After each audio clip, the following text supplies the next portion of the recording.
Were you trying to pull it I towards was you? trying to loosen it and extend it. Oh my gosh. I don't know. That's how I figure everything out, like a monkey, dude. Yeah. You're in the perfect job, bro. I just beat on shit, dude.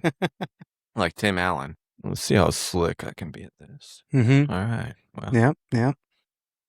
I should be really close. Give something for the girls to look at if I drop my voice and talk like this. Yeah, you'd get a lot of... Put a little southern swang on there. Everybody's into Yellowstone Landman right now. Oh, I could totally do that. No, I can definitely, like, that's one thing about when I start drinking, I've been told that I will flip on all kinds of accents, dude. Mm-hmm. Irish, British, Australian, white trash, doesn't matter. Like, I will not even know it. Yeah. And people will be like, huh? They just look at me funny. I'm like, You're the guy from People Say I Got a Drinking Problem. oh yeah, I ain't trying to stop. Some people say that I've hit rock bottom, but I'm on my way to the top. Oh, I made it up. I made it up. Madison Smith with the T on the Madison. No D. No D for Madison. He is a T guy. High testosterone individual that probably the highest testosterone individual I know, because I don't know anybody else who knows how to shoot bows, and it's just like a straight up outdoorsman the way you are. Like, you are like literally this like outdoors type of like personality. I fantasize it. Yeah, I fantasize it. Now, how well I am at it is a different story. But you actually try. You're out there. You know, you invest money into it. You even bought your own property. I did not buy that property. It was actually, I went my whole life like wishing I was some rich kid who got gifted like land and all this stuff. And then my uncle waited until I was probably like, 30, when I already had other plans, moved on. And he was like, oh, by the way, I plan on giving you this land. And I was like, could have told me that like, when I was 18. I could have been working towards it this whole time. So now I'm trying to catch up. That's what I'm doing now. Well, you got land, dude. Yeah, it's beautiful. It's rough. It's rugged. There's a lot of trees. That's for sure. Mm-hmm. I haven't figured out a way to maintain it, and not necessarily maintain it. I really want to keep it wild. So I like the critters. I like the hunting opportunity. That being said, I mean, it backs into a forest. So like, how wild does my property necessarily need to be when I can just step over into the forest? And that's a public forest? Yeah. Okay. So it'd be like a preserve, like a state preserve. I believe it's called Indian Mounds Preserve. So there's no fence between your property and the... No. Wow. No, they're mad at us. Because we haven't groomed our shit. And then, like, they groom their undergrowth so that there's the lack of a risk of wildfire. Oh, okay. So like my place being like overgrown, they're to the point now where they're like, hey, like, take care of your shit. So we'll probably plan like a burn maybe this fall. You got to wait till the fall to do it, but or better. But yeah, so I'll have to get acquainted to the fire department over there in Hemp Hill, Texas. Can't wait to meet them. Do you have to pay for that? I'm assuming. Yeah, I'm assuming. It's almost like I would guess it's a lot like if you had cops like lead you to a funeral. Still got to pay them. Right? Don't you? I never thought about that. My family has never got a cop to drive them to the funeral. Really? And not in the U.S. at least. In Mexico, it would be horses that would, and then jealous. Then a band would be playing behind them, and there would just be a procession around the town. Even more jealous. Yeah, but, I feel like we should do away with the caravan and just get party buses. You know? What? Why? Well, I mean, like no one wants people crying over them. No, you know? Yeah, I don't know. Some people... I don't want my family to worry about me or cry over me. I want them to be happy for the times we had. That's the mushy Hallmark finish. Yeah, but there's something like necessary about like feeling that sadness, that profound sadness. Are we thinking about the person who's dead, or are we thinking about ourselves? Because I'm thinking about me. I'm dead. Oh, okay. I don't want to. Me No, personally, but for the people, for the family, they can do for their the own family. thing. I don't care. I'm dead. Exactly. So if they, are sad, it's like good thing. Yeah, maybe they should go fishing. It's like I think I actually remember you telling me someone close to you died, and I said something about what the fuck did I say? I just remember it being like, I was like, damn, these are some bars. I don't remember it. I don't remember. It was either. I mean, there's only two. Oh well. No, there's been a lot of people, but yeah. No, I would say 4 recognizable deaths that I've experienced. First one when I was probably 13, my grandpa, and I didn't really know him. He was an ex-military vet, and really, really hard, but really loving at the same time. But like had a rough one. Had his legs chopped off. I think for diabetes. I'm not. He doesn't have legs? He didn't. Yeah. All his life? No. About towards the end of his life, last 10, 15 years of his life, he didn't have legs. Okay. And it was back and forth. He had a lot of medical issues. I mean, he went through Vietnam. He went to the Korean War. I still have, I don't even know if I should disclose this, but I still have reels from when he was in the military because he would basically pick up the camera and he would, he'd be the film, the film guy, the cinematographer there. So he kept all those reels. And, you'd have to have a player to look at them, but we've pulled them out and we've played them before, and it's pretty gnarly, Definitely stuff that I would assume shouldn't be disclosed. Or not. I mean, it should be, but I would assume higher powers wouldn't want you to. No. No, not at all. So this was back in September 16th of last year. Your friend, you said a good friend of mine passed unexpectedly over the weekend, so I didn't get much sleep. And then I eventually said, you don't have to explain yourself to anyone, big dog. I mean, other than the big man upstairs. Sorry for your friend. Death is tough, especially the ones you had a connection with. Whether the connection is blood, values, experiences, ideas, etc. Times like these are when you get to reflect on your time with them and have a movie in your head over their life. Yeah. No, I mean, I'd say it's pretty well put. I think about him. I thought about him just today, actually.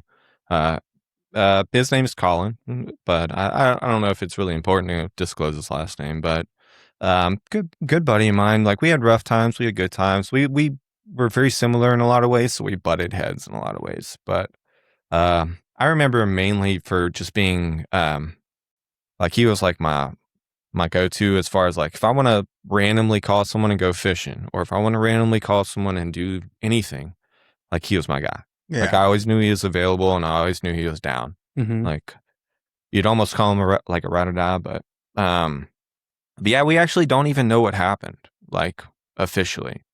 They say he fell and hit his head. And they couldn't. I mean, by the time they got to him, it was over. I mean, I guess, like, we really didn't get any details or any closure out of it. But I do know that based on who he was and his character, I would say that he, I'm good right now, thank you.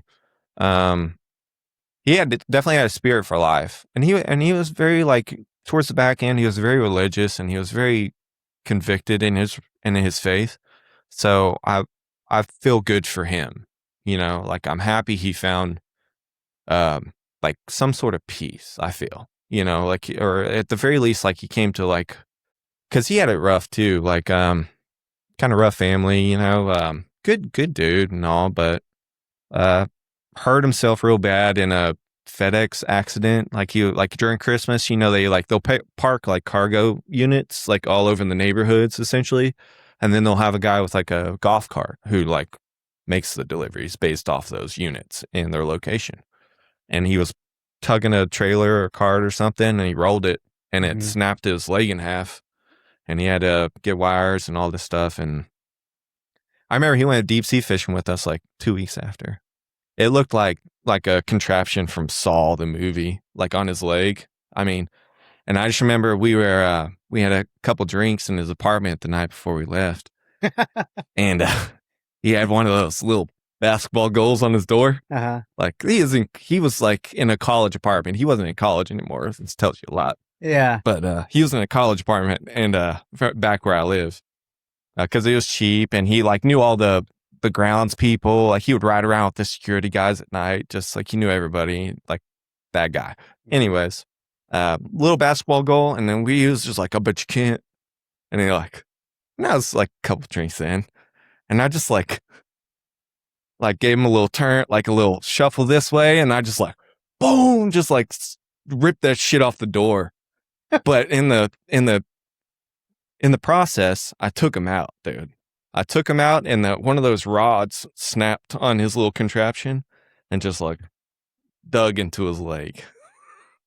And he was freaking out because he literally just came off of like a serious bacterial infection. The whole thing caused, he had an infection, had to have resurgery, blah, blah, blah. So he had this thing on his leg, and I jacked him up, dude. I just went too hard in the paint, and I really did, dude. And I hurt him, man. And so he was freaking out, and he's like, I don't think I'm going to go on the trip, this and that. And we were like, oh, we understand. And he was like, no, I'm going.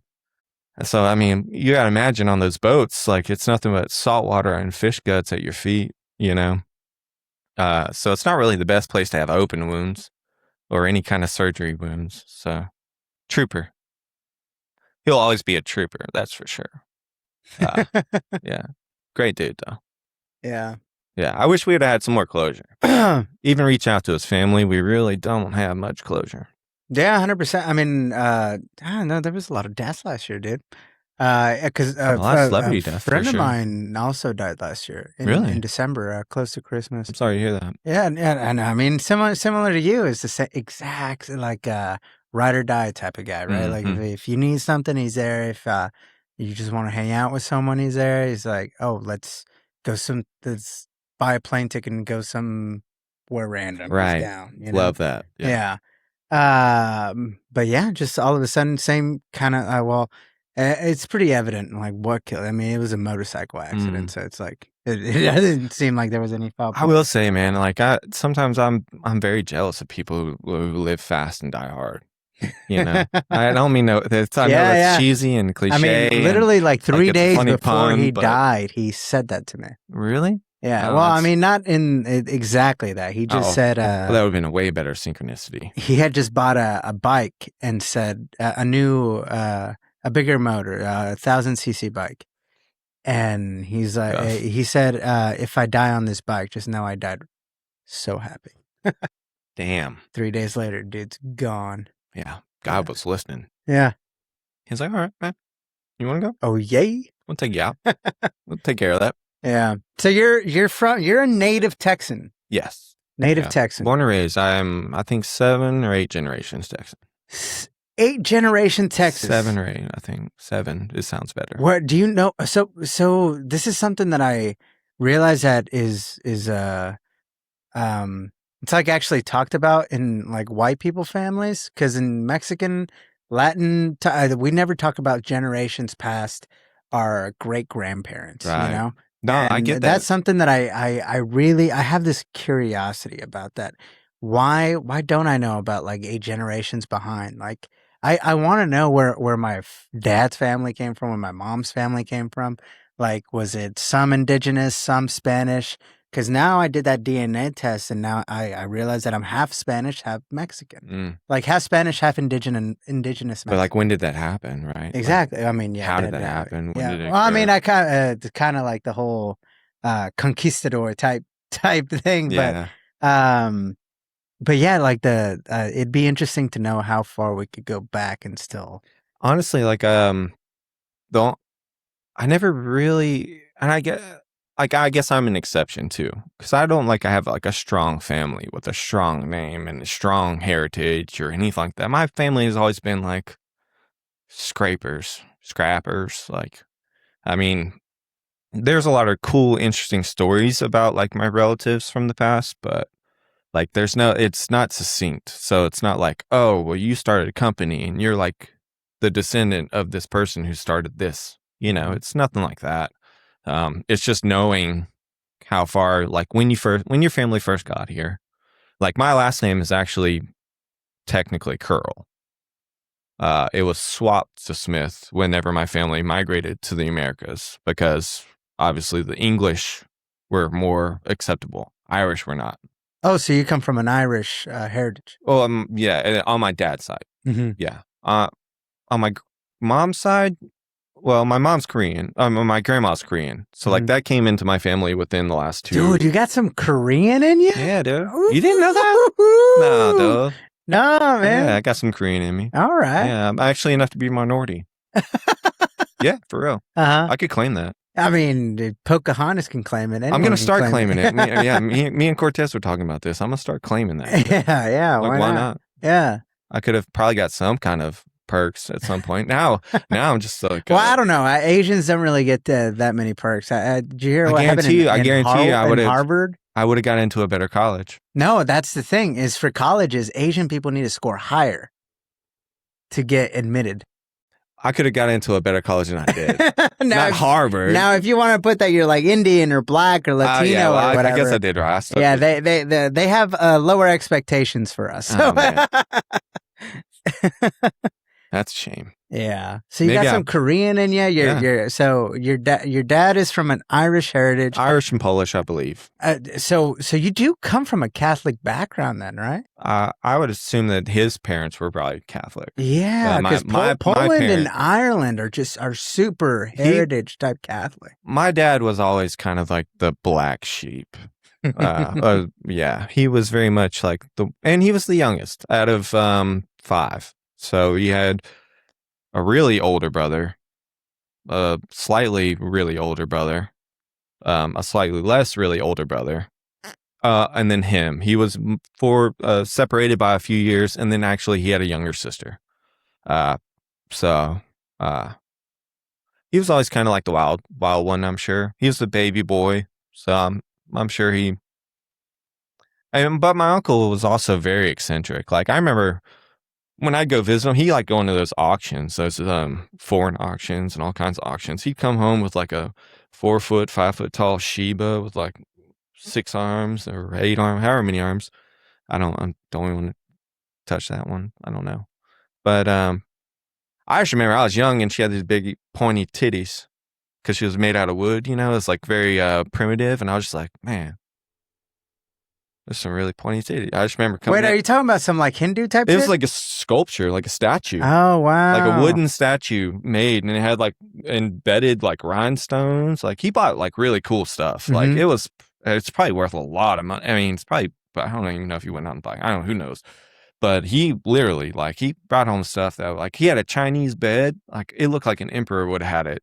This thing was like 6 foot tall off the ground, the base, like where you'd sleep. Did you say this is your grandpa? My uncle. My dad's older brother. Oh, okay, but my dad was like young and irresponsible and a drunk and all this. So like when we'd come visit, we basically stay with my uncle. And my dad would do whatever he wanted to. But my dad would probably take us and do the fun shit, and then my uncle would take care of us. Buy us fresca every day, Swedish meatballs, TV dinners. Like, my uncle made sure we were fed. My dad didn't do it. Part of a nutritious meal. But, I mean, that's a lot of what drove me to be who I am now. Because, I mean, there were multiple nights I can remember where, my dad would promise me, like, hey, like, and I'd go to, like, obviously my dad was my world. At that age, like, your dad is your absolute world. You don't see any flaws, nothing. He couldn't do anything wrong, and he never did. Even still, knowing everything I know, he still is a saint to me, because I understand who he was. But yeah, he, he'd promised me like, oh yeah, we're going to set it all up. We're going to go night fishing under the bridge. It was like across the street, like a 1 acre field, and there was a bridge. In the neighborhood, it was like a saltwater bayou kind of neighborhood where the houses were all on the water and whatnot. So like, that's what you did. Like, I'd wake up every morning, I'd check my crab traps. From the time I can remember, I'm talking 5. You said crab? Yeah. Crab traps. Yeah, crab traps. Yeah, I'd pull up the crab traps, check them, dump them, load the crabs, whatever, and then I'd start casting for bait. Dude, I think it's a perfect time for you to show your hat off a little bit. Oh, my crab hat? Your badass hat, dude. Oh, I love it. Yeah. Yeah, it is. Your crab hat, dude. Yeah, it's actually called, like, on the site where I bought it, it's called Grandpa Hat. Yeah. They're in right now, dude. Which is funny because it really reminds me of my grandpa more than anything. My mother's side of the family, we would go crabbing, like family crabbing, like it was a family event, just like crawfish boils are now, or are for the South. Like it was the same thing. We do crab, like family reunions. We're going crabbing, or we eating crawfish. Period. So I associate the crabbing more with my mom's side, but like my dad's side, like I said, he'd promise me like, oh, we're gonna go fishing, we're gonna do this, and I'd be like, all keyed up, because that's all I cared about was fishing, because that's all I knew. And he would get pissed drunk and fall asleep, and I would just be like, I just remember being so angry and so hurt that I was just like, fuck him, like, and I would literally drag the generator down to the bridge, set up the lights, and I would go fishing all night by myself. The next morning, he'd wake up and I'd have a cooler full of sand trout about 5 inches long that he didn't want to clean. And I said, well, you should have came.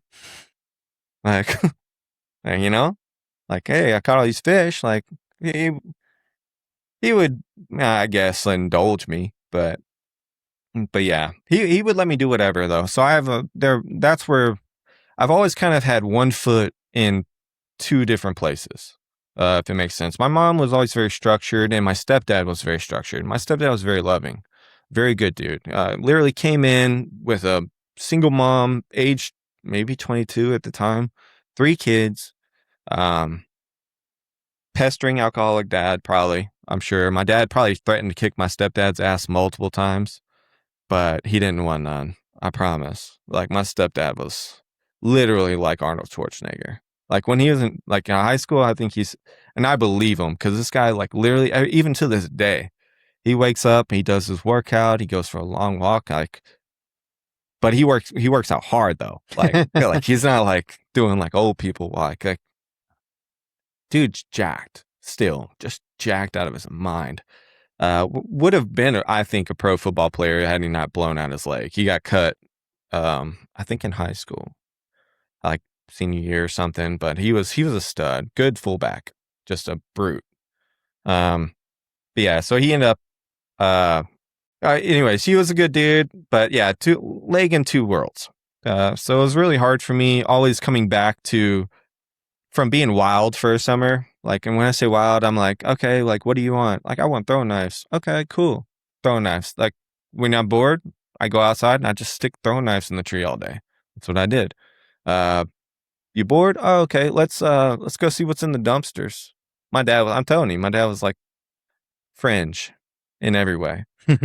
Mullet all the time, just like short nut hugger, short cut off blue jeans, no shirt, El Camino. Legit Joe Dirt. El Camino, pirate flag off the back. Someday I'll get a tattoo of an El Camino with a pirate flag, though. No joke. It might be small. Have you thought about buying a El Camino? I want one. Yeah. I would love to have one. Yeah. Yeah. But the problem is I want like an SS, and that's probably like 60, 70 now. Yeah. If they're even nice. Yeah. They're slick. Yeah. People want them now. Bring them back. So the people want them back. Your dad's side of the family was Irish heritage, and your mom's side, where are they from? I believe they're also Irish. Well, my grandpa, I believe, was Irish, and maybe German, but mainly Irish. Like mostly, if not all Irish. Right. So, and then he met my grandma whenever he was in the Korean War. He met my grandma. He was young, but she was younger. So, like, she probably, like, I don't even know, but she basically lied to him and said her family was dead. She was, not necessarily a geisha, but a similar form of that in Korea. Her, even to this day, her education, like, somehow, like, you got to think of the grit of this woman. Fifth grade education, like, comes to America, and grandpa, she is here for a while with my grandpa. He brings her back over, marries her, and brings her back over. And then, like, so she literally knows very little, like, no English. Even to this day, she knows very little to no English. Like, when she spells my name, it's really funny. It's like, here's the alphabet. Have fun. Like, I keep those cards. because I love it. It's so much her. Like, this lady's crazy too. Like, the grit on this lady, she used to get out and like literally, she didn't like when she was older and like she had her home. She loved her flowers, took care of her yard. She's very anal about like everything. Period. She's very Korean, in other words. Very anal and very precise about everything she does. She used to get out there with like scissors, and she'd get out there on her hands and knees, and she would line her driveway with scissors, like crazy, crazy. But yeah, so she made it all this time, and like with a 5th grade education, she found a way to make it in America, you know. And my grandpa wasn't in the picture for very long, you know. I mean, I guess long enough, but even still, like you can, I don't know. I just respect her so much, like, and appreciate her so much. And she's going steady today, man. She's still healthier than anyone in our family. It's that Asian diet. Doesn't eat salt and pepper. Like, she used to, I mean, this doesn't have anything to do with your health, but like no AC, period. Fans, only if you complain. Don't flush the toilet. You're wasting water. Like, very much depression mentality. But just an absolute saint and a lovely lady. As a matter of fact, like, I think the last 10 years she's at her, or 5 years, however long. I think it's like about 5 years now. Every year she wins like the Halloween costume contest. She's so funny, dude. She like at her home, like they have the contest for every holiday or whatever. She wins every contest, dude. Just loving it. She's living life. She's living life better than I've ever lived life. So I respect her a lot. Yeah. That's honestly like my mom's side of the family is, if there's any, you know, I think the best parts of me are my mom's side. You know, the dad's side is like my adventurous side. That's where the fishing, the adventure, the thrill, the wildness, probably a little bit of the sketchy personality comes from that side, you know, like, but yeah, no, I wouldn't trade any of it for anything because it genuinely made me who I am. And I love both sides equally. Now that I'm an adult, I can see the gives and takes for each, you know. But yeah, so that's kind of like a background on how I grew up. Yeah, so Galveston was always the middle area. Yeah, so you're like what is your hometown? Like what town? Did you grow up so in? originally I was born in Freeport, Texas. Mm-hmm. And where's that? That's about roughly an hour to an hour and a half up the coast from Galveston. So between Galveston and Corpus, in the middle. It's right where the Brazos River dumps into the ocean. Mm-hmm. And when did your family go there?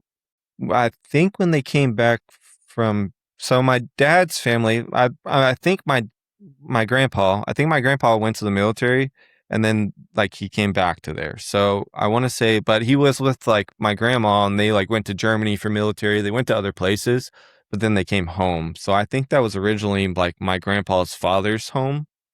So I think that's original. I don't know past that how far. I know that I have pictures of my uncle, or second uncle, however many uncles back. It's really far back. It's black and white. It looks like it was snapped with one of those like sit for 60 seconds cameras. Oh yeah.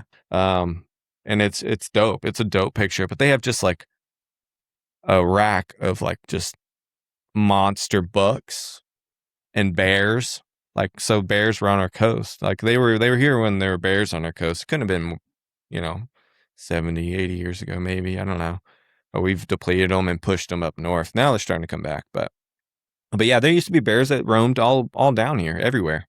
I mean, and they had photos of them hanging them like on just stuff like I wouldn't even be able to fathom. When I saw it, I was like, where are they? They're like, well, they're in Freeport. I'm like, what? There's a bear there, you know? They're like, yeah, there used to be bears like, all around. Yeah. So they've been around for a while. I don't know originally where. I know I had an uncle that lived in Oklahoma who apparently, according to my uncle, according to the government, he should own all the water rights to Oklahoma. What? According to it, because he married into a native family. Ah, okay. And they signed an agreement back in the day that basically if any of his heirs for instance, me, if I married a native girl that was within that clause or whatever agreement, like if I married someone that their lineage tied back to that agreement, then technically I, at this point, would own the water rights. By Dude, law. we got to get you It's into almost like Oklahoma those, and find some Choctaw right? lady, man. Right? Like, yeah. No, but yeah, I mean, it's one of those things. Like the government will never own up to that, or but it's a fun story. Mhm. But this guy was like, apparently he only got it because he was like 6'8" back then. It's like he was a giant and he was a brute. Like I said, most of my family were probably outlaws and not good people. I mean, just being honest. Yeah. But yeah, he was a big old brute, and apparently he bullied all this to happen. Yeah, Yeah. but never came to fruition. That's so because I lived in a small town in Oklahoma, and from everybody that I knew in like high school, the vibe was always like, I need to get out of this town, even if they have generational type of ties to the town. They would always want to leave, but most, if not all, stayed. Like they found a job, they were content with that job, and they stayed in that job. So it was not like there's no that I don't think there was the want to find something outside of Oklahoma or from that small town, but it just never ends up happening. I think by the time they realize, or by the time they can actually afford to or have the means to do it, they're old enough to realize what they actually want. And like I guess I'm similar in some sort. Like I love my hometown, like Southeast Texas. I love it. It's very, I'm not going to lie, it's very culty, and it's very like, you have your cliques, but you have these people that have been growing up there their whole lives. Like that's kind of where I was. I came in. What do you mean it's very culty? I'd say culty, or I would almost say cliquish more than culty. Culty may not be the right word, but it's very tight knit, and like you have to know people. If you're an outsider coming in, like you're really gonna have to earn it. If you don't really earn it, like you'll never get a shot. Like, cause their kids are always gonna be first priority, and their friends' kids, and their friends' kids, cause they all knew each other. So like, it's like the extension of close friends is indefinite. So there's a long line, and those lines are gonna get the jobs first. Those people are gonna get the jobs first. Those people are gonna get the opportunity first. They're gonna get favoritism in school. They're going to get favoritism in sports. They're going to get pretty much favoritism in everything. Well, it almost seems like that's kind of how it should be ordered, no? No, I don't disagree with it. Yeah. I can honestly say that eventually I worked my way into that society as far as, I got tired of being put to the side. I mean, honestly, it drove me to, as far as I got in baseball, that's what drove me was, I remember whenever I was in freaking peewee league, dude. I was in peewee league, and this guy told me I'd never be a pitcher. Because back then I was fat, dude. I was a roly-poly. Like, I was a chunky monkey. Dude, you give it to me, I'll shove it in my face. I didn't care. I was so fat, dude. But I was young, and I was growing, but I was fat. Anyway, so he told me I would never be a pitcher, and I wanted to be a pitcher. I don't know why I wanted to be a pitcher at the time. I was really naturally good at hitting. From the time I could walk, I think my first word was ball. But from the time I could walk, like baseball, I would, like, as a baby with diapers, I would sit in front of the screen. I don't know why, I don't remember this, but I would just watch baseball. I would just sit there and watch it. I was in love with it, always, from the time I can remember. And so I brought that into it. And then the politics came in, like in Pee Wee. Politics came in, like, no, you'll never be a pitcher, dude. Like, all right. Watch me. We'll see. Yeah, watch me. And so the first year, this is actually a crazy story. I'll never forget it. It's like one of the few things I'm like very. I don't know if I'm proud of it or if it's just like a crazy story. But so in coach's pitch, and I know this all sounds funny, and it only matters because I ended up playing for a long time. If I would have stopped in high school, I would not be bringing this shit up. And please, guys, if you stopped in high school, don't bring this shit up. You shouldn't. But no, so I was terrible, man. In practice, like when the coach pitched to me, or even when a kid pitched to me, I was lights out in practice. I was dropping dingers, dude. At a very young age, I was just wrecking. And so I got into a game, my very first game, coach pitch, and I just froze. And I froze I didn't swing a bat. And then I'd go the next day, practice, boom, boom, boom, boom. There was a mental barrier I just could not get over. Mm-hmm. I just couldn't handle it. And in the game. And eventually, so I went the whole season, literally. I didn't swing the bat once. I either got out or walked. Most of the time got out. Very last at-bat of the game, there was a pitcher named Justin, I won't disclose his name, but there was a pitcher who ended up being like a pro pitcher with me later. But so it was kind of ironic. But he was super tall for his age and super dominating. And I was terrified. He was hardest pitcher. But I just remember thinking, like, there's no way I'm going this whole season without swinging the bat once. Like, just swing. Like, it took so much courage and, like, I just swing. And I swung. And I just remember I fouled it off. I was right on it. I fouled it off and I was like, oh, that felt pretty good. Like, I was like, okay, cool. Next pitch, in the dirt, strikeout. End of the season. I was the last out of the season.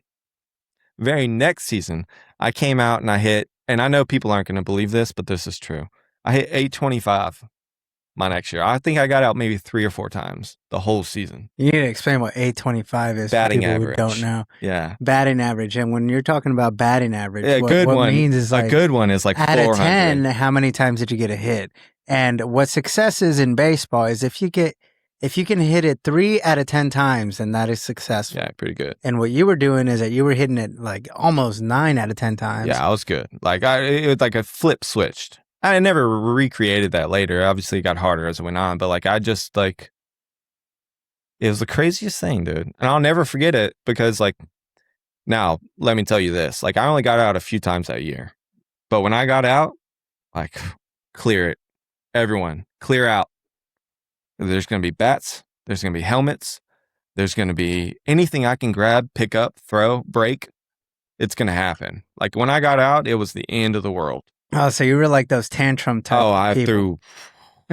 I was like a bomb. Uh-huh. Like literally a bomb went off. When I got out, like, because I never got out.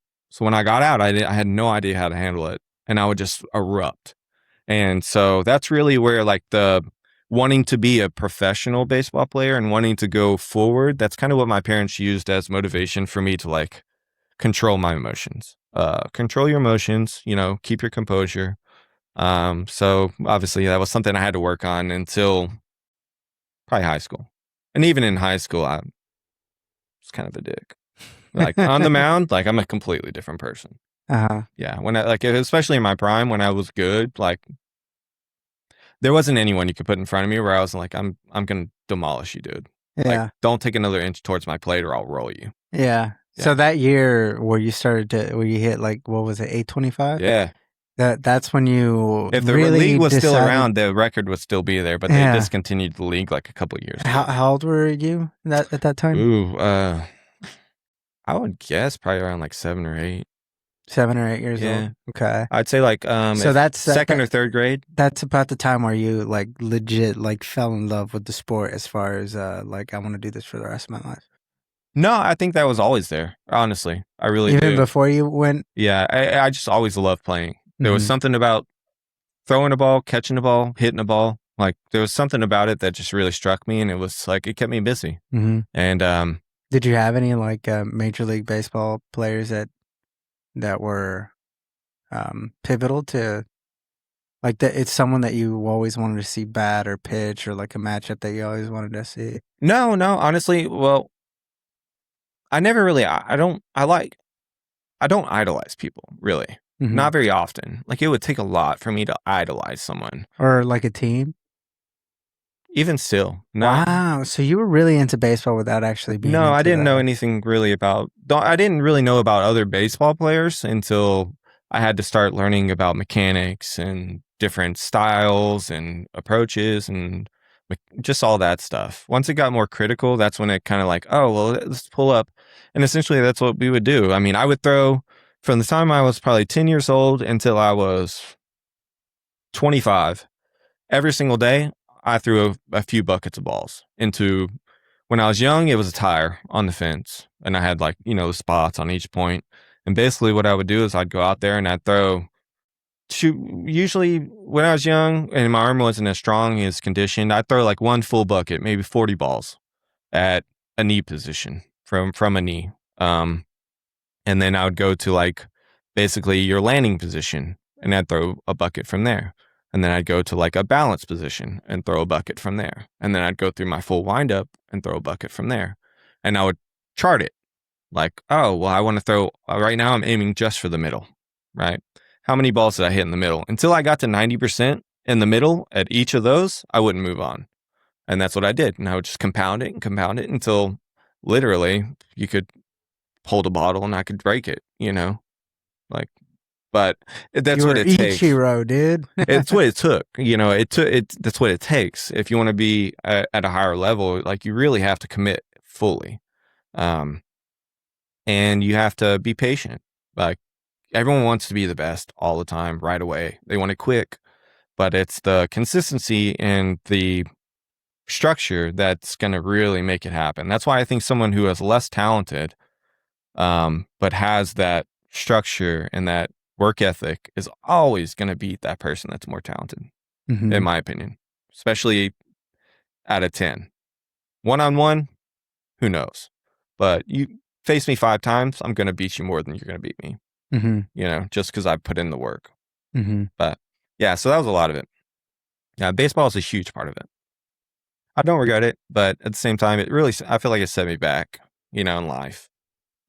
Being so dedicated in baseball? Yeah. Well, I mean, it's almost like an endless road, like like, what are the odds? I mean, what were even the odds that I made it to where I was, like. And how far did you make it? I made it, the furthest I got was AA. AA. Yeah. So when I got released, I was on the hooks. But yeah. And even then I was doing good. So politics. We don't need to get into that today.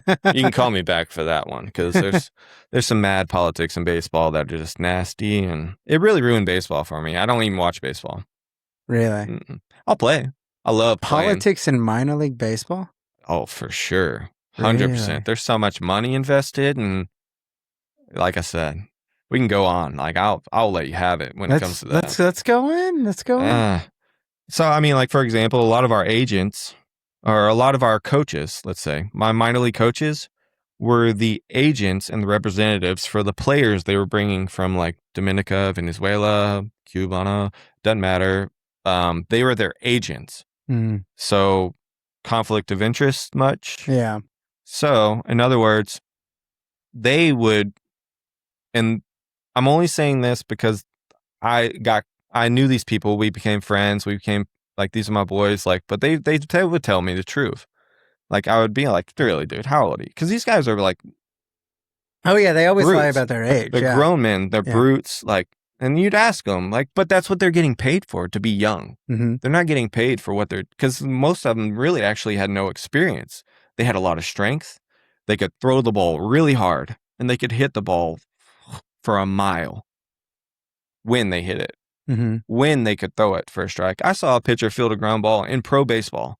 I saw him field a ground ball and throw it out of the stadium. Because he had no filter, no experience, nothing. He was just really strong. Yeah. And the thought is, and when it works, it's $1 million baby, right? If I can train this guy like to throw Juan a strike. Soto, right. If I can teach him to throw a strike, he'll be untouchable and it'll be worth it. Right? It's worth that risk. I, on the other hand, my projection is not there. I will never throw 100. No matter what I do, no matter how I change my body, no matter what training I can add, but I'll never reach what he can do naturally. The difference is I have 25 years of experience. I know how to win games. I know how to get out of situations.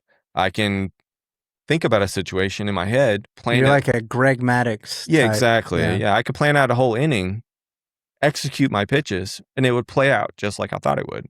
Like, so in pro ball, essentially that's what they use me for.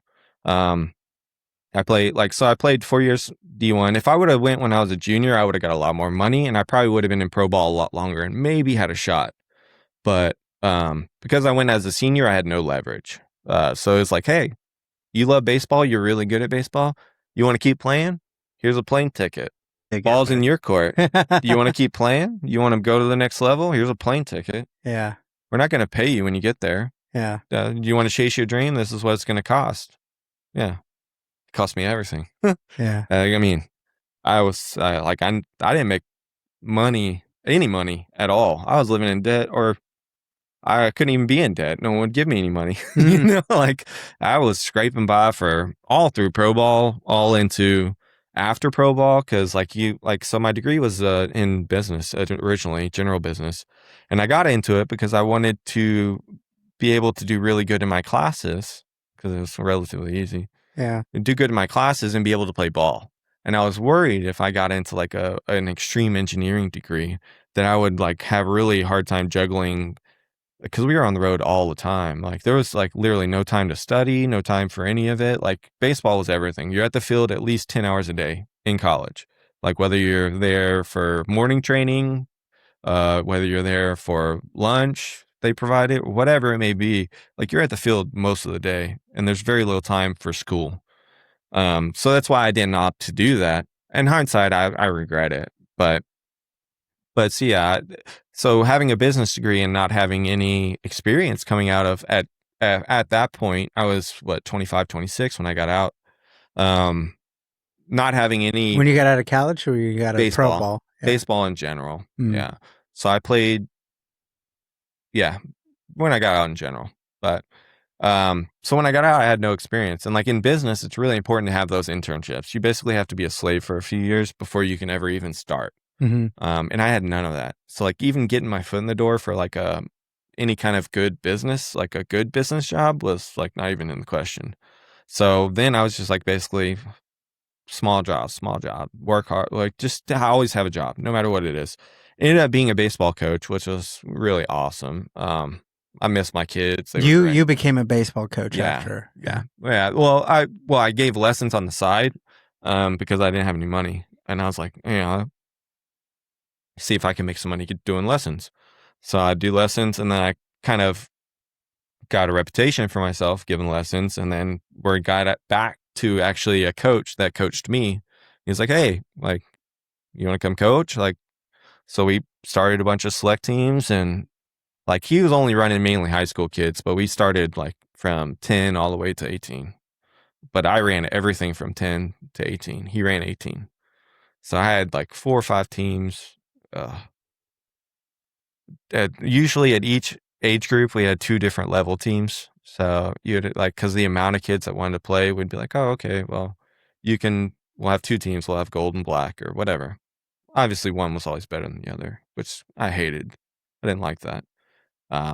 But managing, I had to manage that. I had to manage the whole baseball facility, deal with the parents, deal with all that stuff, the traveling plans, planning tournaments, all that stuff. And it was awesome. Like it was an awesome job, except for like it didn't pay shit. Like I mean, I got $2,000 a month if he paid me. Like I had to beg him to pay me basically, because he was not, the coach. He was not good with his money. Oh yeah, the manager was not good with any of it. So I like every week I was like, dude, I'm like living dollar to dollar. Like, but I like pride. My pride is like, I shouldn't have to ask to be paid. Like I was busting my ass, dude. I was running all that shit, and I was doing a really good job. I had people begging for lessons, like all this stuff. Everyone loved me at the time.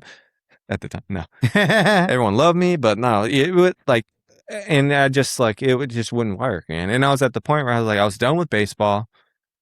Although I love the job and I love my kids and I loved coaching, I love baseball, like the parents and the lack of, I guess almost respect, or almost like, I just got tired of feeling like a little peasant boy, basically, who's doing all the work and not getting anything for it. Like I was a pro. My coach wasn't even a pro. He didn't even make it to the pros. He made it to like JUCO.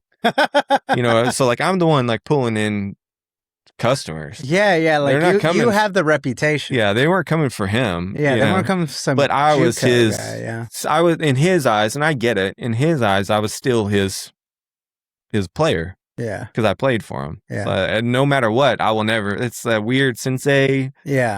Thing. Like he would never ever let me have that. Yeah, he would never even give me credit for anything that I did. Anything I accomplished and anything I did, he would take credit for. Yeah. And at some point, I was just like, this is bullshit.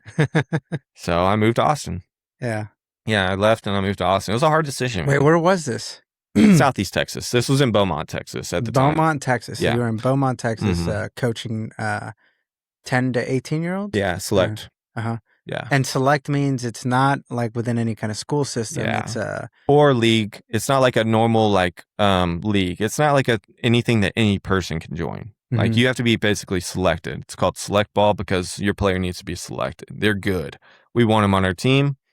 You know, usually the parents have to pay crazy money.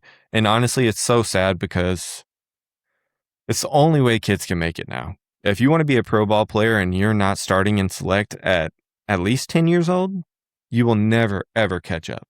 If you decide, no matter how athletic you are, if you start in high school, you'll never make it because they've had 10 years of professional coaching. And that goes a long way. And you see it on the field. Like, I mean, you see it when you watch ball players. Like, you go to a normal game, you're like, oh, that guy's polished. Mm-hmm. Like, but that goes a long way, you know. And unfortunately, people like me had to do it the hard way. Right? Yeah. Like, I had to just do it because I willed it. I wanted it. These kids, they just like, they do it because their parents pay for it and they have the instructor. But they're still going to turn out just as good. And they're probably getting better food, better equipment. Like, I got sniggle fritz on equipment. Like, I had holes in my gloves, holes in my cleats. Like, I mean, if the parents were paying out the ass, like, why didn't you have like a better salary? Just bad money management. Management, yeah. Wow. Yeah. I mean, and he would spend money on silly things, you know? And like a lot of that money would go to tournaments and trips and stuff like that. But like he would spend money on bad things. Like we had like a whole gift shop of apparel. Like all different kinds of apparel. For the team? For anyone. Yeah. Team. No, I mean like a team Yeah. logo? For logo. Yeah. For different teams too. We had multiple teams with all have the same logo, but different styles, different colors, blah, blah, blah. But yeah, it was a mess. And the thing was full year round. Like, we're not making sales, bro. So he would spend his money on stuff like that. But what you're saying, while it's like full year round, is that there would be no sales, so the gift shop would be just fully stocked. No, yeah, definitely. Do you mind if we take a break? Yeah. Perfect timing. We hit an hour. Oh, ball. So you dropped it. You just dropped it. How was that, dude?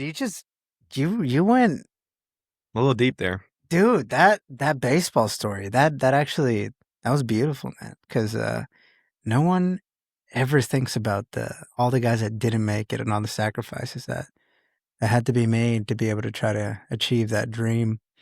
Because I also had that dream. Yeah, it's on. I also had that dream when I was in high school. Like I would try really, really hard, and I sucked. And I just sucked. I sucked every single time. It doesn't matter how many hours of practice I would put. When I was like you, when you were younger, like you would just lock up whenever it would come up to that moment. I was not clutch. Let's put it that way, at all. Yeah, no. There was one time I got a fly ball and it hit me in the head. Yeah. Everyone's had that moment. Yeah. Oh man. Remember, part of my professional training was throwing the ball on my roof, and then like being underneath my roof to where I couldn't really tell when it was going to come off, and just react. Yeah. React and catch it. You know, I think everyone did that maybe as a kid. Yeah. So everyone's been there. I wore a couple for sure. Right off the dome. No problem. Yeah. In a game? No. Like I'm talking at I'm home. saying it happened in a game. Oh, well, I had something just as embarrassing recently happen during softball. Oh, well, softball, but like this is like high school. Dude, you're trying to impress the girls, dude. Man, I was trying to impress my coworkers. Oh, they all think I'm a pro. Who gives a fuck about those? They all think I'm a pro ball player, bro. And I show up and I fucking literally miss a fly ball, dude. I remember the very first fly ball I got when I came out there to play softball. And like I will say, my like glasses really fuck up my depth perception. Just saying, like so. In my defense, but no, I'm just so rusty, and like you don't realize how out of it like you are. Like in my mind, I'm still a pro. I know, like in reality, I'm not. But in my mind, like I can get back out there. I could train for a few months and get back to it, and I might be able to get close, but I'm never gonna do it. Yeah, So I went out there and I was like, oh, and I don't go out to play softball because I'm serious. Like, as a matter of fact, when I miss a ball, it's actually kind of fun for me because it brings me back down to like earth, like humility, and like this is just a game, where it never was that for me. It was always business, period. Yeah. I loved it, but like I always said, basketball I played for fun, and baseball was my life. That was my job, period, from the time I could walk.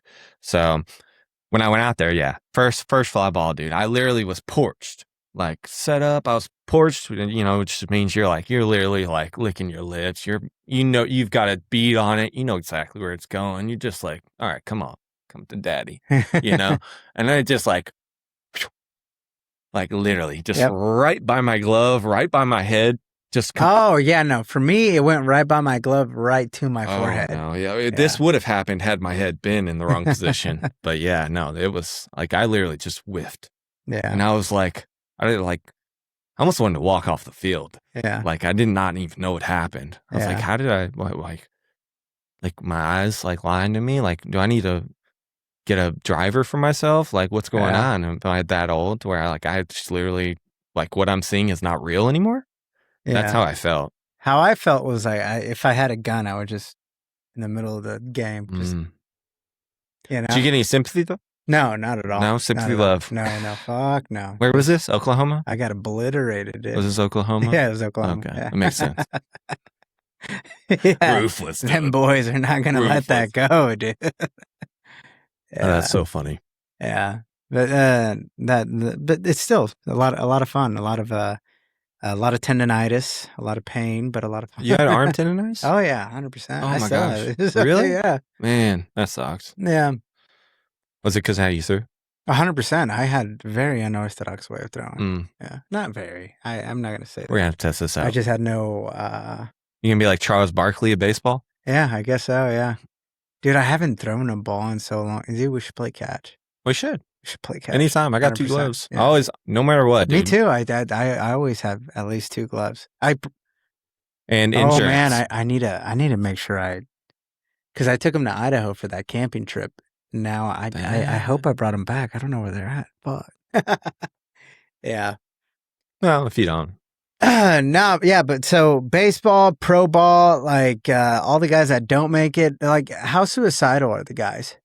I don't think it's it just depends on what you wanted out of it in the first place. For me, at first when I got released, it was such a shock for me because I was playing really well.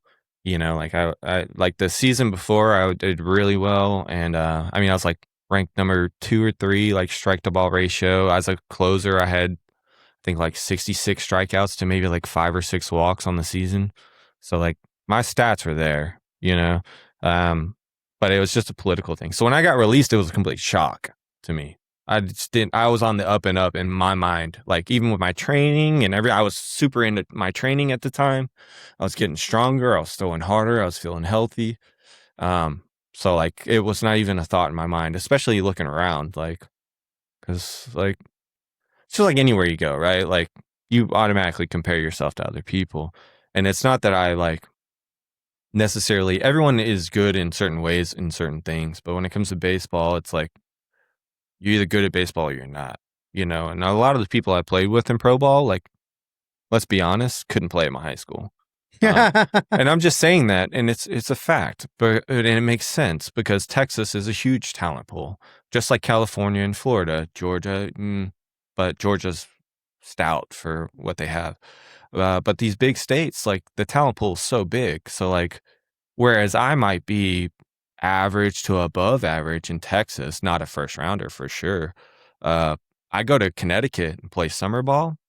They all thought I was a first rounder. Yeah. Because the best player in their league is an average player in my high school, and that was in college.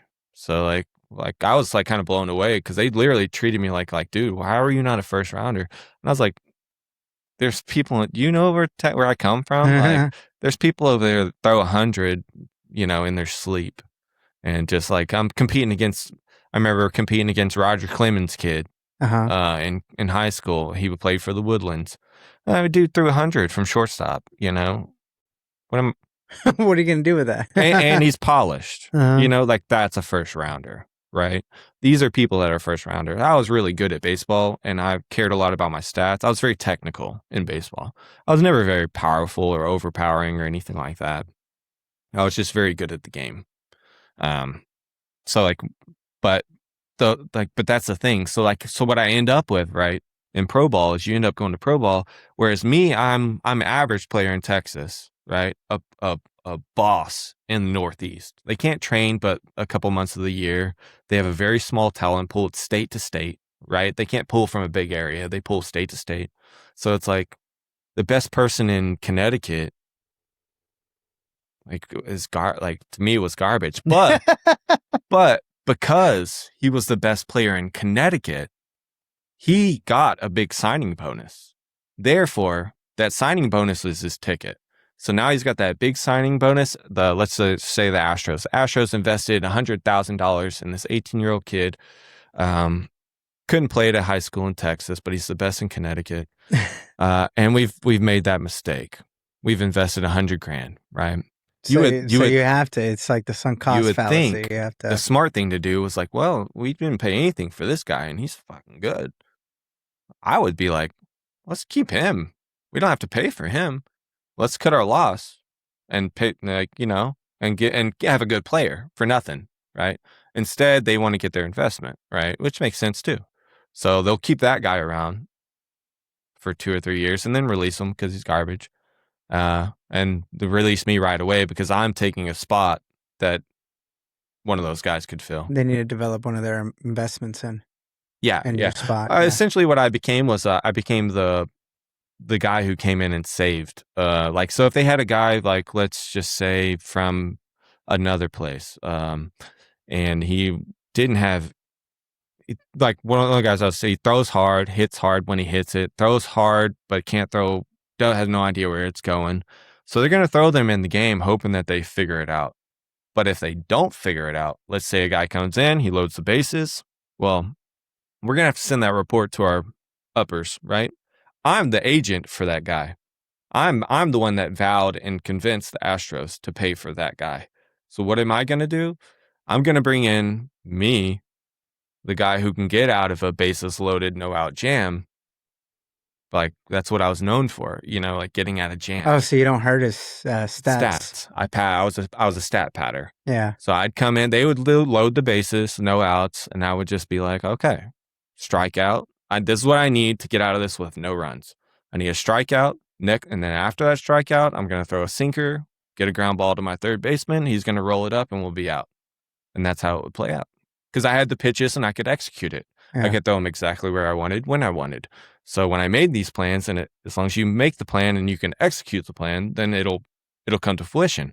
And it's crazy. Like that's where I think like projection and like really projecting what you want in life or like what you want for yourself can go a long way. But you also have to be realistic and understand that you have to put in the work in order to actually be able to execute the plan. So I think that's something I learned a lot from baseball. And surprisingly, it's like telepathy. I could literally, at some points, you could plan out a whole game. Like if you do enough scouting report, like I could tell you at least how I'm going to pitch the first lineup. And then once they go through the lineup, if they start picking up on what I'm throwing, because typically as a starter, you want to start with like a fastball, curveball, something like your two good pitches, but not your best. And just see what happens, right? If they're right on your fastball immediately, shit. Like you're screwed. Yeah. Now you're just gonna have to kind of carve your way. Especially if you don't have 100 in a. You got to carve your way through that game and be really crafty and really smart. But if you have a good fastball that day and it's got good movement, good tail, whatever, and there are days like that. It's weird. Like there's days where your ball's just flat. It also depends on where you're at, right? Like elevation. Yeah, definitely. Humidity, all that stuff plays a factor. But yeah, so I mean, there would be those days where you'd come in, you'd be like flat as an arrow, or you'd be nasty, right? So you usually try to get through the lineup with 1 or 2 pitches if you can, just because they haven't seen you. So they're probably going to be aggressive and they're probably not going to be right on you. They're going to make a lot of mistakes. They're going to roll out, pop out. Second time through, they've seen you. Usually the first 2 hitters will tell you what to expect. And if they're right on your first fastball, because like as a pitcher, there's a bunch of rules, right? If you follow these rules, you will be successful 90% of the time. Like one of them is like never let the lead off on base.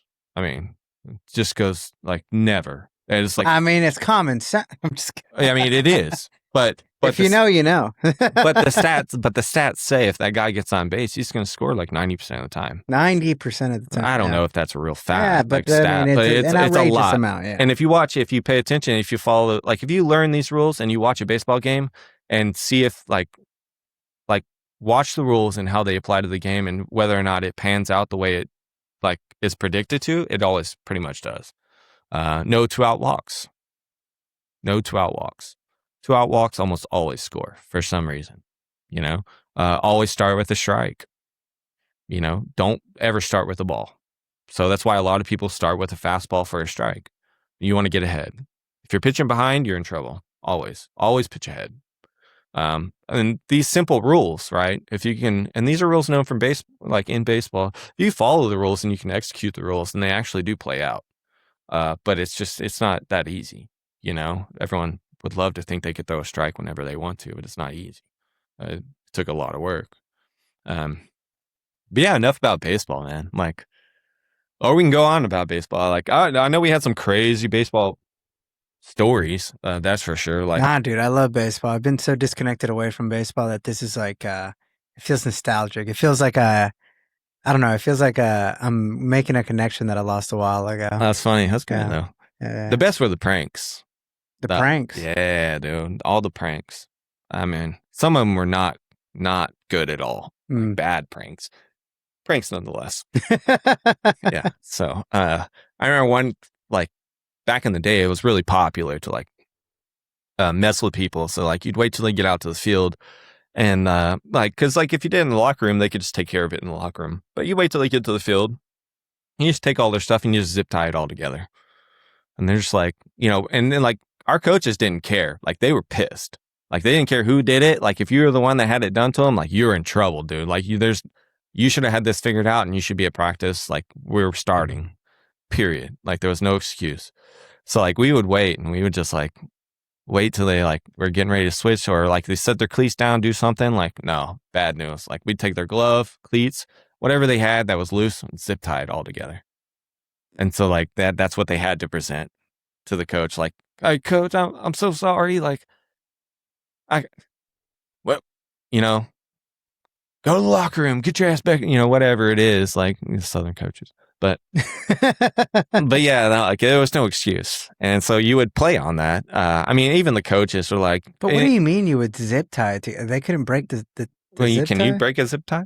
Yeah. With your hands? Like a Like a hardcore zip tie? Like if you, well, I'm probably not a hardcore zip tie, like a but big like one zip of those tie. like, I mean, we didn't use like a ones. little paper, like the little clear plastic one. We used That's what I mean. Yeah, we used the big black ones. Ah, yeah. Yeah, like the industrial zip tie.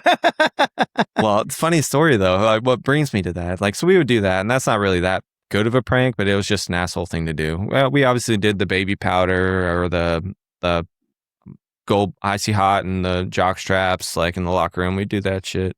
But there was one time this guy. Can you explain the baby powder?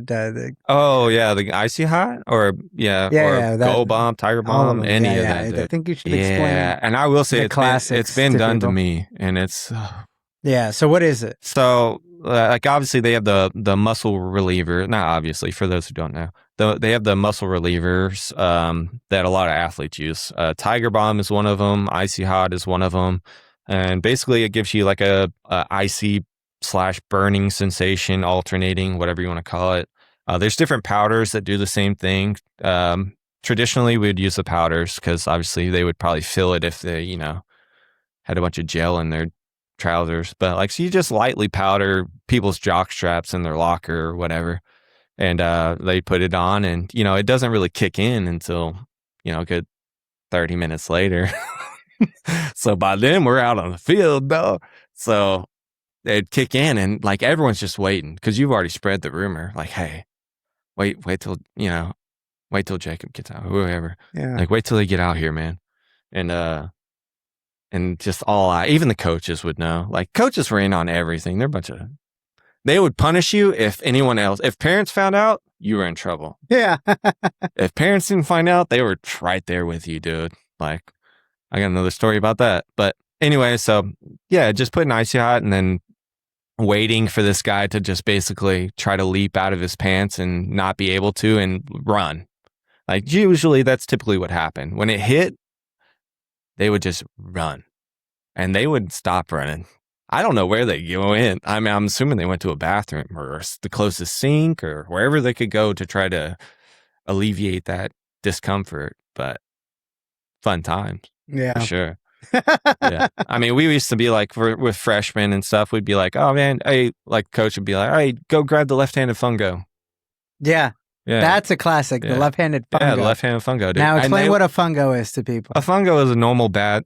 As far as left and right, it's ambidextrous. It's not a normal bat though. Yeah, a fungo bat is a long bat that is made for training. Essentially, it's got a lot of pop, a lot of slap, and it's really good for using little effort and hitting the ball hard. And it's just so coaches can be cool, I guess. I don't know. You could use a normal bat. I don't know why people don't. Yeah. But yeah, so a fungo is like a coach's bat for training. But every now and then the coach would be like, oh, with the new guy, oh, go get the left-handed fungo. And the guy would go to the shed where all of our supplies were. And he'd be digging. And they're new, obviously. They're like, oh, they don't even think about what was said to them. They're just like, I need to make coach happy. So they run over there and like everyone knows. And bottom line, there is no left-handed fungo. I mean, it's just a bat, right? It could be left-handed, it could be right-handed, but like you just don't think about it. Same thing with, hey, go get a bag of curveballs. Same thing. They'll run over there and go look for a bag of curveballs, not knowing that every baseball can be a curveball. They're all just baseballs. But anyways, back to the zip tie story. This was awful. Awful. Yeah, this was awful. This guy. So we had the normal benches that you would sit in a baseball dugout, but like you had the back benches and then you had the poles that held the top over. And then you had benches that ran right in front of them that were kind of mobile benches. And this guy sat on a bench and he kind of rested up against one of those poles. Well, one of our more nasty pranksters, he was definitely a nasty prank. But anyway, so he came up behind him and he put that zip tie around his neck. Oh man. And around the pole.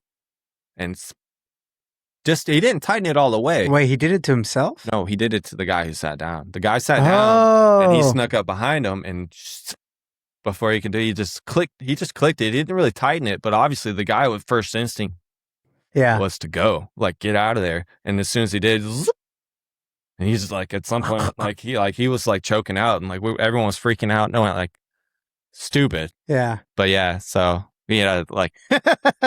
He didn't die. No, we had to rescue him. Yeah, we rescued him. We rescued him. Yeah. We almost killed him. We were noble in the cause. Oh, wow. Dang. So you almost killed people, huh? Well, that's not the first time. Definitely not the first time. Yeah. Hopefully the last. But I doubt it. I don't know. Steer clear, people. Stay clear. Yeah. Now, there was one time, dude, this guy, and we were playing Arkansas, and this guy, they had a fantastic outfield. Man, these guys were leaping and diving. They were making stupid plays. They were worst team in the league, but their outfield was the best in the league. They were lights out.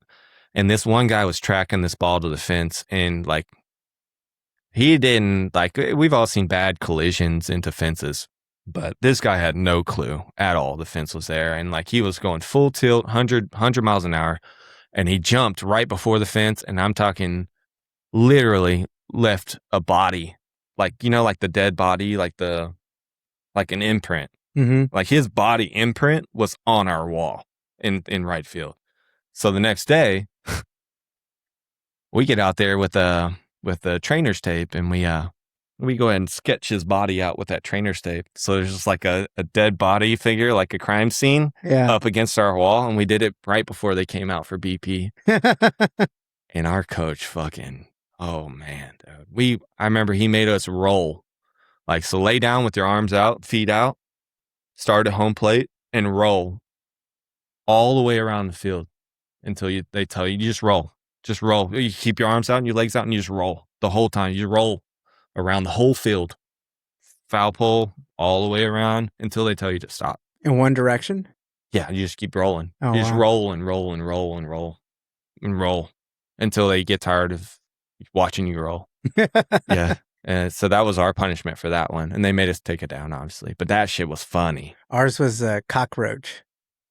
What's that? They would make us lay down and then have our arms and legs. Oh, We couldn't touch the ground. no, that sucks. And if you did, then you just No. you didn't want to do that. I think the worst thing I ever had to do, but it wasn't punishment, was just college training, was we used to have to bear crawl backwards up a hill. That sucked. Yeah. That sucked, dude. I would rather do anything than bear crawl backwards. Did it make you stronger? No. No. Like, look at me, dude. Like, no. No, I'm just kidding. But obviously there's no representation of that. But yeah, no, it definitely didn't make me strong. It really just pissed me off. As a pitcher, I was like, dude, y'all are going to fuck up my shoulders. Yeah. I mean, it wasn't good for me. Yeah. But also I didn't like running, and that's like what pitchers do, especially starting pitchers. Like, you run nonstop. Yeah. Like, You're a marathon runner. I had to be pitcher, back then. Yeah. Yeah. I always promised myself I would just like juice up when I was done. Like, for real. Cause I always promised myself I would never juice up. I would never take steroids or any supplements or anything like that. If I'm going to make it, I'm going to make it naturally. Unfortunately, no one else thinks that. So I ran into, how can you compete? I did my best, but like, I probably could have thrown 100 actually if I'd have juiced in high school or something. If I'd have juiced, I probably could have thrown harder. But I always promised myself I wouldn't do it. But I did promise myself I'd do it when I was done. Yeah. I never did. Never did. When I was done, I was like, you know what? I've done my time. I'm never running again. It wasn't. So take me back to when you were cut. How did that happen? Oh, so this was in spring training, and what team were you with? Astros. Astros. You were with the Houston Astros in their AA team, which was in where? We were based in Kissimmee, Florida. In Florida. Oh, you're in Florida. Yeah, for spring training, it's in Florida. Mm-hmm. Most of the teams are in Florida over there. Mm-hmm. It's a lot of fun too. Yeah, a lot of stories there. Yeah. But yeah, no. So just spring training is when the cuts happen. Typically, they don't usually happen during the season or anything like that. They happen towards the end of spring training, and they just basically called me into the office and told me. I mean, I asked them. I was like, "Well, I was like, why are you cutting me?" Well, first, did you have an inkling that like why they called you into the office? No, I had no idea. So you thought they called you into the office? I thought they were maybe moving me up. Wow. So you were excited when they called you into the office. Yeah.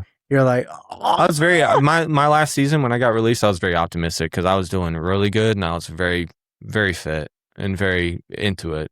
I was, even the off season, like the years before, like off season was like, yeah, and I'll hit it hard, like right at the last minute. No, I was like, I got serious. Like, I got through naturally, I guess, based on like natural talent or whatever. Like, obviously I put in all that work, but like, as far as working out, for me, like being a pitcher, you don't have to work out. You shouldn't have to work out. Like, you want to stay limber. Like, there's toning, but there's never like heavy lifting, right? Or super hard training because you don't want to hurt yourself and you don't want to overexert yourself. Obviously, your shoulders are very delicate. No overhead workouts, never like doing bench press. You never ever bring your elbows past your shoulders. Like, those are all rules for pitchers because you're going to jack up your shoulders and you can't fix those. They don't know how to fix those yet. So they fix you. They can take a tendon out of your leg and fix your elbow, but they can't fix your shoulder. Good old Tommy John. Yeah, old Tommy John. Remember Rookie of the Year? Yeah. Love it. Yeah. I quoted that movie the other day. Anyways, but yeah, so they, I had no idea. So you were going into the office thinking that, wow, oh my gosh, this might, here we go. I need to remember this. I need to remember this moment. Typically from AA, you jump to bigs. Yeah. Like, they always go from AA to bigs. If you go to AAA, might as well quit. Yeah. Yeah. You're done. Yeah. Purgatory. Yeah. Mm-hmm. Purgatory of baseball. You're like seventh in line if you're in AAA. AAA, yeah. But yeah, so I was playing with the AA team. I was doing good. Yeah, in spring training, I had good stats. Blah blah blah. I felt good. Felt healthy. Throwing good, and yeah, they just released me. And when I got in there, I was so I guess disheveled or like just so shell shocked that So who was in the room with you? Jaime. Huh? His name was Jaime. No, I mean like who is Jaime? Jaime was head coach? No, I don't even know what he was. So it wasn't even the head coach that cut you? No, my coaches didn't coach me. My coaches really weren't even coaches. Like I said, they were agents. Like they didn't teach me anything. When I got to pro ball, they didn't help me get better. Yeah. Or anything like that. They just literally were there as chaperones and agents they were chaperones and agents for the foreign players that they sponsored. Yeah. It is what it is, but that's what it was. Yeah. So when I got released, it was just another one of those guys. So it was just one guy in that office. Yeah. And do you remember did he make you sit down first? Yeah, he sat me down. He was just like, hey, He was like, hey, Matison. Did he call you Matison or hey, Smith? Or probably Smith. Yeah, typically. Like sit down. Or the professor. Have a seat. Oh, so your nickname was the professor? Yeah. In pro ball, my nickname was the professor. The professor. Oh, yeah. So he sat you Which down. Is kind of funny. and then what did he say? Basically he said, hey, we have a lot of guys that we have a lot of money invested in. Like we need to get them innings, and innings are tight, and you're too old. Wow, you were like 25 years old at the time? I was 24. You were 24 at the time, and he was it actually really affected the rest of my life. Really? Yeah. That moment. That moment. What he said. He told me I was too old. I was 24. Yeah. What the fuck you mean I'm too old? Yeah. But I in my mind, like it was true. Yeah. Like he told me, obviously I am too old because I can't keep doing, they don't think I'm fit to keep playing ball because I'm 24 years old. But it's because they had 16-year-olds that were getting paid $2.5 million that would lay out in the outfield. Yeah. And not even practice. Literally. Yeah. Guys that couldn't run 60 yards without throwing up. These are worth $2.5 million. Yeah. Yeah. Sickening. But it's the reality of it. Mm-hmm. And some of those people do turn out to be great ball players. Mm-hmm. Not taking that away. But most of them don't. No. Yeah. Most of them just, they don't even want to be baseball players. That's the worst part. That's the saddest part to me. As someone who dedicated their life to it for the love of the game, because I genuinely love playing and competing on the field, they didn't care about the game. They didn't care about the baseball. They just cared about getting to America. Literally. That's all they cared about. Getting to America and making money. They didn't care about the game. They would, literally, when I say they would lay down in the outfield, like in professional baseball during a spring training game or practice, they would get tired, realize, hey, I'm worth $2.5 million. I can do whatever I want to. And they would just lay down in the outfield during the game. No one would say shit. So this is like a Yasiel Puig type personality. Oh, I don't know. I met Carlos Lee, and he's an asshole. Yeah, Carlos Lee. I remember the first when I went to spring training in I got to play in a big league game in spring training. Carlos Lee was playing in the game, obviously, and I just remember he popped out once, struck out. Carlos Lee was a first baseman, right? Yeah. Heavy hitter. Super lazy. Super. Yeah. Well, you met him but when he was like a veteran at that time, no? Maybe. Maybe. I mean, was he in his heyday I doubt he was any better as far as that goes. Right, but was he like was he a top player at the time or no? Like it was at the back half of his career. I don't really know. I think he was still kind of a good player. I don't think. What is Carlos Lee? Is he from America? Where is he from? No, I don't know. I don't even know where he's from. Yeah, I don't think he's from America though. Oh, okay. But yeah, I just remember he popped out the first one, struck out, and then walked off the field. Middle of the game, just went to the locker room, called it. Like, what are we doing, man? Like that ain't baseball, man. Yeah, get the fuck back in there. Yeah, you strike out 4 times, learn from that shit. Like, don't give up. Yeah. But I guess when you're making millions, it really doesn't matter. It doesn't matter at all. No. Have you ever seen, obviously you've seen Moneyball, right? No. You've never seen Moneyball? Mm-mm. Bro. I feel like it would, Make you bring up those emotions again. Work me up. Yeah. I'd be like, this shit ain't real. This ain't how it works, because it ain't. That's all like a dramatized, like family-friendly version of professional baseball. I will not support professional baseball. Mm-hmm. I'll support college baseball and any baseball underneath college. Mm-hmm. I will not support professional baseball. Corrupt institution. Mm-hmm. Yeah. And you're not getting an honest representation of the best people. Mm-hmm. You know, I want to see if I'm watching the pros, I want to see the best. I'm not seeing the best. I'm seeing your best business interest. You know? Yeah. It's kind of sad, but that's how I see it. Yeah. So this Jaime guy, he destroyed your life over one meeting in that office. Mm-hmm. Yeah, he told me I was too old to pack my shit.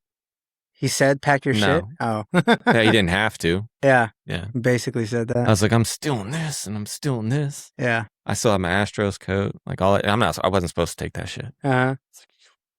It's like, I'm gonna give it to you. I'm gonna get mine. Yeah. Like, fucking taking practice shirts. Like an Astros, like all sweaty and ripped up. Like, yeah, I'm taking this shit. Fucking ibuprofen off the counter. That's my icing. Yeah, dude. That's my $2 razor. Did you have a similar tantrum like when you would strike out or whatever? No. Oh, okay. I literally just had to hold back the tears. No. Yeah, it was tough. I didn't freak out. I was very disappointed and I was just in shock. And obviously I invested everything into like being a ball player, and like I had plans, but like not really in stone plans. You know, I had dreams and ambitions, but like no really way to get there. So when I got released, it was always like, what now? So when it coming full circle, how many of those people commit suicide that get released like that? Mm-hmm. I would say not many, because they had enough ambition to get there and enough drive and willpower to get there. So I'd say not many, but I will say that replacing that void in your life, I would say all of them suffer. I suffered. I still suffer, like trying to fill the void of having baseball, that constant satisfaction, that good feeling about yourself because you know you're doing the right thing, you're working hard, you put in the work, you know, all that stuff goes towards having a good mentality, you know.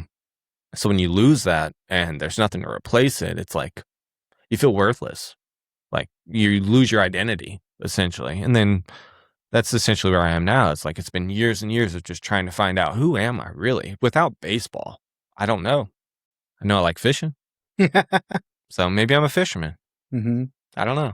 Yeah. That's kind of how I look at it now.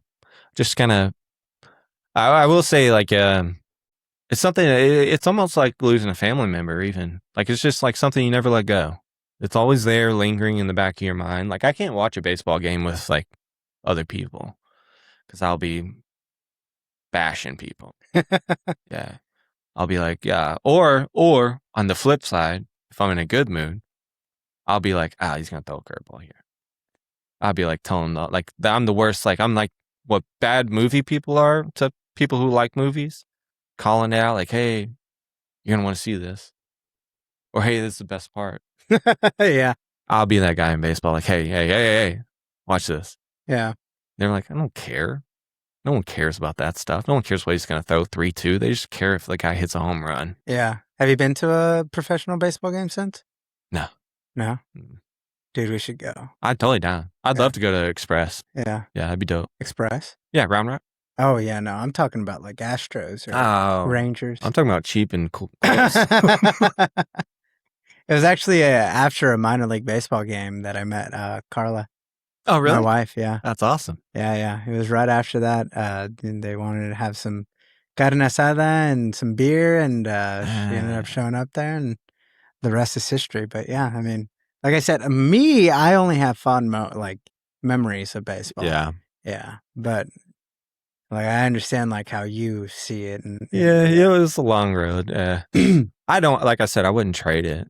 I definitely wouldn't trade it. And I have all those loving memories, but like my favorite memories, like as far as like our times at the beach with friends, like, I don't know, outdoors, camps, trips, like, you know, I didn't take a lot of trips. Like I said, like baseball literally took up I played year round on multiple teams. So I didn't have birthdays. I didn't have vacations. I didn't do any of that stuff. Because all the money my family had literally went into my baseball. So I didn't really get to do any of that stuff. So like my favorite moments are like the simple trips we did take, like camping at New Braunfels for the weekend or going to the beach for the weekend or, like that was the kind of, or going to the zoo for a day.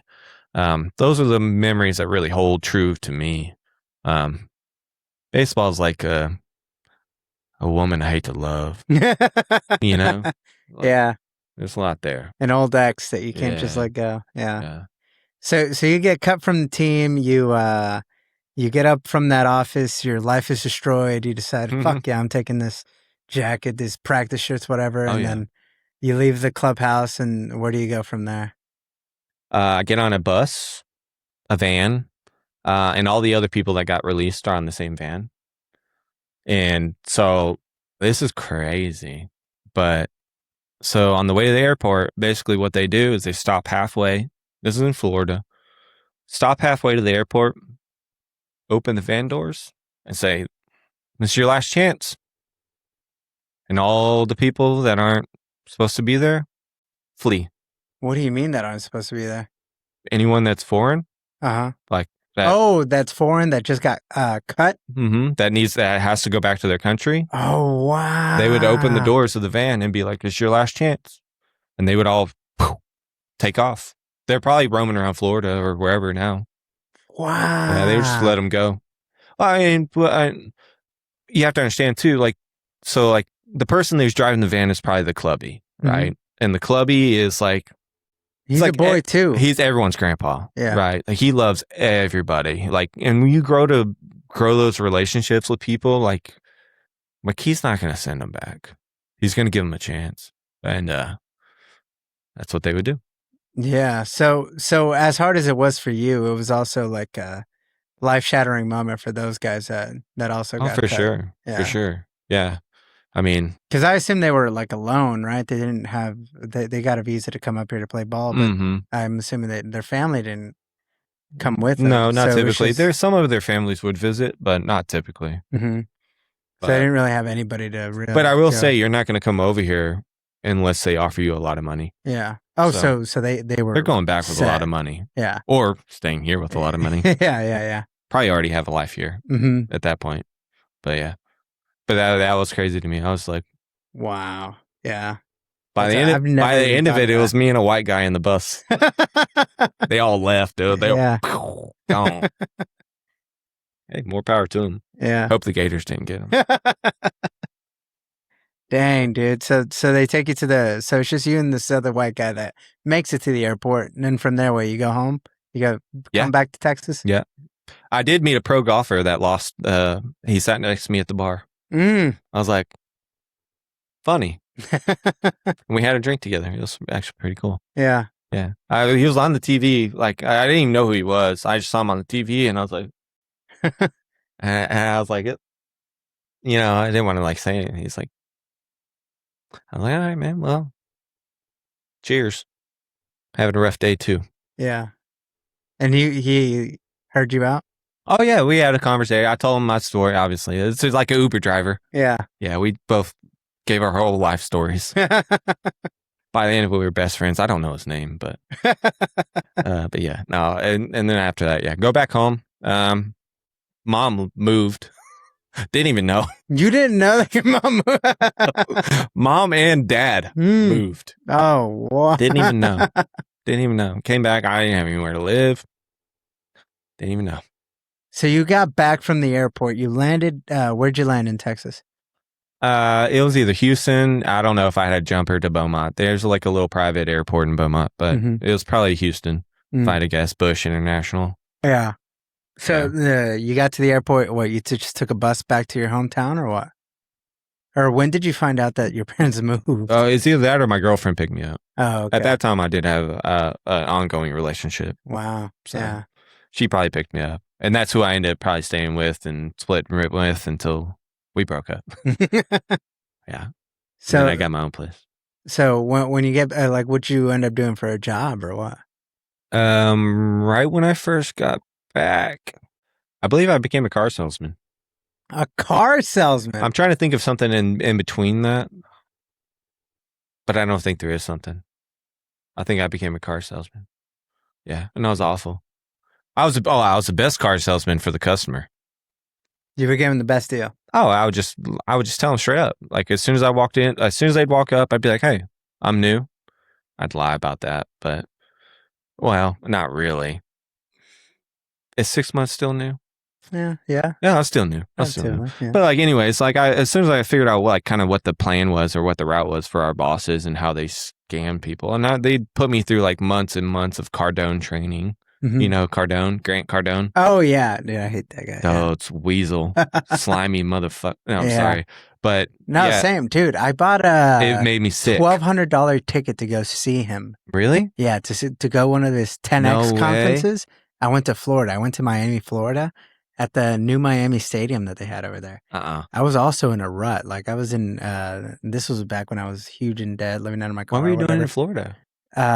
No, I flew to Florida For this event. Yeah, I was living Wow. in Nevada. Oh so my gosh. I flew all across the country to go see this motherfucker. This guy's good. Yeah, yeah. It was an Instagram like ad or whatever, and I was at the gym. I was feeling down on myself. I was like, "Oh, I want to 10x my life." Damn, dude. So I was like, "Fuck it, I'm gonna get the ticket. I'm in debt. Fuck it. That's crazy. Yeah, I'm gonna invest in myself." I want to hear about that story. I want to hear about all. Oh, it was terrible. It was terrible. It was a shitty shit. Yeah, I stopped. The first day, it was a 3-day event or whatever. The first day I get there, I'm like falling asleep after 30 minutes because it's really all just like the speakers that he would get. They would just talk about like their own like little inspirational story, and you could tell that it's just like they're just putting a lot of fluff into it. And then at the end of their talk, they would say like, "Oh, but if you purchase my training package for $300, we'll give you the real secrets." Exactly. And that's when I knew it was such bullshit. I went into the bathroom and like it smelled, and I just sat on the toilet. I didn't have to shit. I just sat on the toilet. And I was like, "What did I do in my life, dude? Like what did I just do? What did I just do?" I feel for you. What the cool thing was that I stayed at a hostel. Oh, that is cool. In Florida? In Florida, yeah. In Miami. Yeah. They have a bunch. Okay. And that was cool. I never knew what a hostel was or anything like that, but I only know it from the movies. So. Yeah, I would say if you're a dude, sure it was a good time. Yeah. If you're a dude, I would definitely recommend like staying at a hostel just to meet like new people or whatever. But I don't know. It's a little pretty sketch. If you're a female, I would say avoid it because it is pretty sketch. Yeah. I remember going into that hostel room. There was like 6 people living in this like small, staying in this like small room, like a bunch of bunk beds. And like I walked in, that someone was asleep.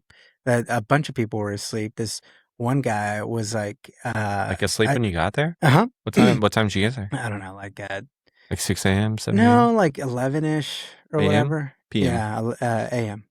Oh damn. Yeah. So that's a bad sign. They slept in for a while. Yeah. So it was just it was weird at first, but I was like, "Fuck it, I'm here to do something." Yeah, you know. You're like, hey, that was before I realized it was bullshit. It's a good thing this guy, you know.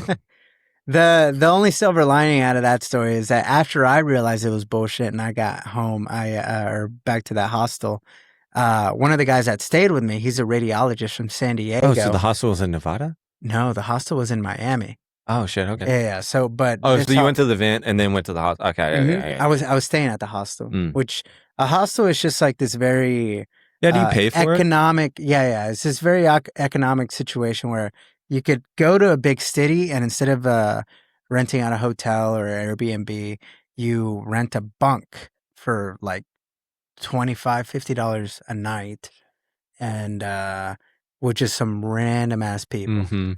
And they would feed you at the end of the night, like, and they would have these little like events at the hostel. So it was a fun experience. Kind of cool, yeah. Yeah. So after that, after we realized it was maybe you need like a camp leader or something. Yeah. After I realized it was bullshit and I got back, the guy that also was staying at the hostel also realized it was bullshit. So we're like, fuck it, we're just gonna skip the next 2 days and we're just gonna, experience Miami and treat this as a Miami type vacation. Oh yeah. And that's what we ended up doing. We met this Italian DJ, and that dude was Best through kind of and DJ. through a DJ. We were roaming Miami, we were going club to club, and that dude was just networking, talking to the DJs, Hell getting yeah. us free drinks and stuff. That's like awesome. that. And then there was this Colombian guy. I know he's some kind of drug dealer or whatever, but the nicest guy ever. Nicest guy Yeah, ever. they all are. So nice, dude. And not just nice, but just so chipper and happy, and just willing to pay whatever. We're just here to have fun. Yeah. And yeah, it was a great time. The best memories. That's yeah, how they're yeah. made. So doing that, random leaps. yeah. Even though I wasted so much money on that bullshit, it was at least a very good experience. And that's awesome. But yeah, back to. That's when you looked into Grant Cardone for the car salesman. Yeah. They tried to brainwash me into manipulating people out of their money. Yeah, they're very very effective. Very effective. Very effective. If you can execute. Yeah, I didn't want to execute. I didn't want. Yeah. So as soon as I got onto him, I was basically like, "Hey, this is what's going to happen." First off, I was never one of those people "Can I help you?" I didn't chase people down or anything like that. I just kind of "What's up?" Kind of sat out in my corner, need something, let me know. I ain't gonna pressure you. What do you want to know? Yeah. It's economical. Yeah. Fucking buy it. But no, but if they were ever interested in something and they came up to me "Hey, we want to take a look at this." All right, cool. I'll go get the keys. And as soon as I got out there, I'd be "Hey, that's how it's gonna happen. If you want the best deal, right? I'm new, so they're gonna work with me because they want me to sell a car. Mm-hmm. They will work with you. They're not going to work with you because they want your money, right? This is what we need to do. I was like, I'm going to bring you in there, right? And tell them you're interested in this car because obviously you are. And what you're going to do, they're going to bring me one offer, the first offer. And I just need you guys just to be no, that's not right. And, I'll try to convince you, just know it's an act, blah, blah. I would literally tell them exactly what I was going to do. Mm-hmm. I was I'm going to act like I'm going to try to sell you this car and use Grant Cardone's techniques, and you're just not going to like it. And we're going to send it back.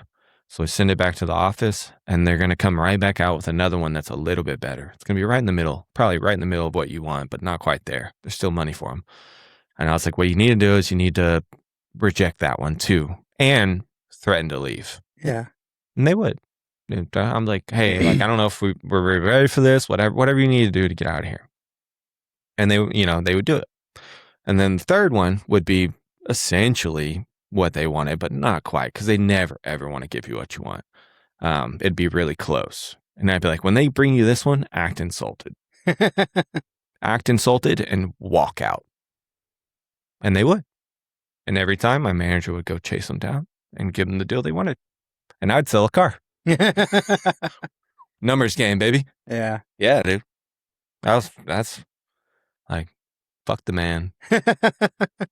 I didn't care. You're trying to fuck people, I fuck you. Yeah. I fuck you. Bring back to your Korean heritage. Hey, fuck me, I fuck you. So you were a car salesman for Nissan, right? Yeah. I should remember that. Huh? Did I just say that? Huh? Did I just say that? I think you referenced that someone might be interested in a Nissan. Oh, okay. Yeah. Interesting. Yeah. I was how'd you know? Yeah, how do you know that? The fuck? What is this? What's going on here? Where's the hidden camera? But yeah, no. It was a Nissan and Honda. Mm-hmm. And you lasted there, 6 months?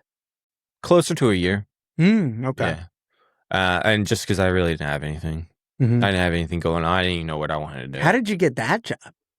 I applied. How does one become a car salesman? You just apply and they're pretty much. You got a pulse. I had a business degree. Oh, okay. So you did graduate. Yeah. Okay. I have a bachelor's in business. Nice. Yeah. Okay. I had a good GPA, relatively. So you got that job. You lasted there a year. You hated it. Uh-huh. And what made you end up leaving? Coaching. Oh, you got the coaching job after that. So during that time, I was also giving the lessons that I referred to earlier. Mm-hmm. So I was giving lessons on the side because I wasn't selling cars. For sure. I was selling the bare minimum. They paid me, luckily they paid me minimum wage for a couple months. And then they were like, all right, now you're going to have to sell some cars. Now you're trained. You got to sell some cars. And I was like, all right, well, it's time to start looking. Yeah. Anyways, but so I was coaching at the time, giving lessons, blah, blah, blah. And one of the coaches came by and was just like, what are you doing? You know, like he cared about me. He ended up being a great family friend and a really good boss. I mean, he was the best. Like, he used to take me out in his Cessnas and like these fucking old fighter pilot jets and do all kinds of stuff. He was the big wig behind like even the coaching. I don't even know if my old coach that took me on for the job would have taken me on had that guy not been like, you need this guy. Yeah. Like, this guy's been coaching my son, and like, he's good. Like, you need this guy. And he already knew me, obviously, so it wasn't a very hard transition. He's like, oh yeah, I know Madison's a good dude, blah, blah, blah, whatever. And then so he hired me, and then I went into coaching. And then I did that for however long, and 2 or 3 years, probably. And then I moved up here. Mm. Yeah. That's kind of my road. Yeah. I do miss playing in the Mexican League back home. God, that was so good. Mexican League back home? Yeah, dude. They had this in Port Arthur. They had this awesome little Mexican League. In Texas? Yeah. Oh, okay. Yeah. And I mean, they would bring teams from Mexico or from Houston mainly. Would come down and compete.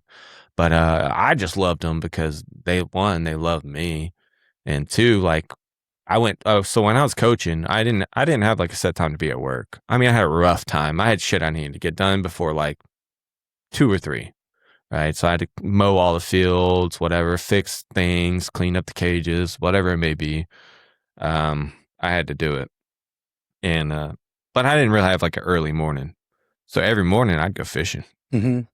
Wow. So I would limit out every morning for when it was good, which was most of the time. Back home, like I love fishing back home. I know that place. That's the only reason I love it. But yeah, I would go fishing every morning. So tying back to the Mexican League, I'd go fishing every morning. You know, whatever, catch fish, blah blah blah, freeze them, and I remember the first time I would trade my fish or sell them. And this is illegal. I was young and dumb. So this you're not supposed to do this, people. So don't catch your fish and sell them or trade them for anything. You're not allowed to do that. But back then, I didn't have any money. I was young. I was scraping by, blah, blah, blah. But one thing I did have was a lot of fish, and I was good at catching them. And I knew people really liked them. So I got in good with the manager of this Mexican League team. And basically, I would either sell them fish or trade them for weed. Yeah. Be honest. So like me and him got close. Like I'd show up, give him his fish, play ball, win the game for his team, and we were all happy go lucky. Big old family. Heck yeah. It was fun. I remember the first fish I brought him, I cleaned him, and he chewed me an asshole, dude. Like, I brought him, because I catch, he preferred redfish. I prefer flounder, but yeah, he liked redfish. Everyone likes redfish. They're good too. But I remember the first one I got, it was like a trophy fish. It was a nice fish. Perfect keeper redfish, just something that would make him happy. I knew it would. And I was like, you know what? I'm going to clean it. I'll clean it for him. So I cleaned it and bagged it. And I was like, man, he's going to be really impressed. Like boneless fillets for days. Like, come on. And he was not happy. Why? Because he wanted to clean them? He wanted it whole. Huh? He wanted the fish whole. Why? To cook it all. It was a waste. I wasted all the good stuff. Like, because I think they make fish soup with the head, and they do all kinds of different stuff. Plus, from what he told me, if you freeze a fish solid like that whole, it doesn't freeze or burn. Like if you fillet it and put it in a Ziploc bag, it'll freeze or burn really quick. But if you just like leave the fish whole, and he just said leave the fish whole and put it in a garbage bag, freeze it and bring it to me. Okay, and that's why he said to do it. Mm-hmm. One, because he said I was wasting the rest of the fish, even though I'm a really good filleter. There's not much left there. And two, it was like it just kept it from going bad for longer. Yeah, I don't know if that's true. Kind of makes sense to me, but Yeah, I just remember I was like so shocked. It's like, I just want to make you happy. But yeah, we became the great opposite friends. reaction. He Yeah, was a great dude. Sketchy dude. Very sketchy dude. very sketchy. I mean, he was giving you weed on the side. Oh, yeah, he'd drive back to Mexico every weekend. Yeah. Nice guy, though. Nice guy, though. Yeah, really nice guy. Yeah. I have no quarrels. No quarrels. No. So you were coaching, and that's how you sustain yourself for a while after being a car salesman. Mm-hmm. Mm-hmm. Then after, sustain? Well, I mean, yeah, no, you I'm scrape by. No, after the coaching, what'd you end up doing? Moved to Austin. Okay, you moved to Austin. Yeah. And that's when you started doing what you're doing now? No. Oh, okay. The first thing I did when I came here is really I didn't have a plan. I just know I needed to change. I needed to get out of Southeast Texas. I didn't have much opportunity there. I figured there would be more opportunity here. And I also felt like people were probably like back home, it's a lot easier to, in my opinion, get into a rut. You know what I mean? You don't have as much like stimulation and like random new things as you would like in a city or like in a place like Austin or the outskirts of Austin. Just somewhere new in general. It doesn't even have to be Austin. It could be another country town. It's going to be completely different. You're going to have new stimulation. I just needed to get out. And I feel like all the people there weren't interested in the things like getting my friends to go do things with me was impossible. Like, hey man, I go fishing every morning. I've been whacking them. Like, come on. Oh man, no. Or they'd be like, yeah. And then you never hear from them, So it's just it got to the point where everyone's lives kind of took their own paths and mine hadn't really started. So I just felt like I never felt like I was supposed to be there in the first place. Like coming in from the outside, even in first grade, I never felt like I was meant to be there because of how tight knit that community can be. Obviously that's a lot different now and looking back, like I wouldn't trade it. I would raise any of my kids there. But yeah, so I just didn't feel like there was anything left there for me. And on top of that, I was tired of being known as a baseball player. All I was known for was being a good baseball player. Everyone knew me for being a good baseball player. But like, what else am I? Like, that's not, who am I? Like, like, do you even like me for me? Do you even know me? Or do you just care about me because I played pro ball and 1 in 3 people every 50 years do that from this town? Like, I don't know. Like, so I didn't want to be known for it anymore. I just kind of wanted to get out and try to figure out what I really want. Like, now that baseball's not there anymore. Like, well, where am I going to do? What am I? So Austin seemed like one, I loved the idea of the green belts. I love the idea of the clear rivers, clear lakes, all of this stuff. I didn't know it was all inaccessible. Yeah. Back home, if there's water and you can reach it, you can fish it, you can get in it. No one cares. Like there's no, like people aren't like they are. Like it's different. It's different. It's country. They're uppity here. Yeah, very much so. And like, yeah, if you're fishing in front of their dock, they want you to pay them. Mm-hmm. Like even if you're in the water, like I could be in my boat in front of a dock. He's like, "Hey, you're using my lights. I'm gonna have to charge you for that." Or they'll just call the cops. Yeah. But yeah, no. So it's hard fishing around here. There are places you can be, and believe me, I've found most of them. But they're also very boring compared to saltwater fishing. Saltwater fishing, you have gators, you have snakes, you have, criminals under bridges and all kinds of random stuff, There's a lot of criminals under bridges out there, so be careful, people. Don't go to a random saltwater place with a bridge that's not lit. Forewarning. Because there are crazies. Yeah. Yeah. So you came to Austin with that idea, but why Austin? Why not Houston? I can't stand Houston. Oh, because of Astros. No. I love the Astros. I love the Astros despite the Astros. Yeah. I love the Astros because I've been an Astros fan since I could walk. So Astros is your team? I would say if there were any team, that's the only team I've ever gone and seen multiple times. Where'd you fall on the whole cheating scandal? Or did you follow that at all? Oh, I mean, I think it's baseball. Oh, cheating? Yeah, like that. Yeah. Yeah. I mean, it's a scrappy way of cheating. If you're so dumb to show everyone what you're going to throw, it doesn't matter what level you play at. I teach my catchers, right? I teach my catchers to hide their stuff. I come up with signal combinations that are unbreakable, right? Can you flesh out? I don't really know a whole lot about it other than basically so typically whenever people tip signs, they are doing it from second base, right? It's either a runner or something, right? So the runner will take his lead, and as soon as he sees whatever the catcher is putting down, if they're putting down something simple that you can decipher, as like almost think of it as a code, and you can decipher it, then you will do something before the pitch is thrown that'll tell your hitter what pitch is coming. Obviously, that's why we have different signal giving systems, like you have pump systems, all kinds of different, basically like codes that people use.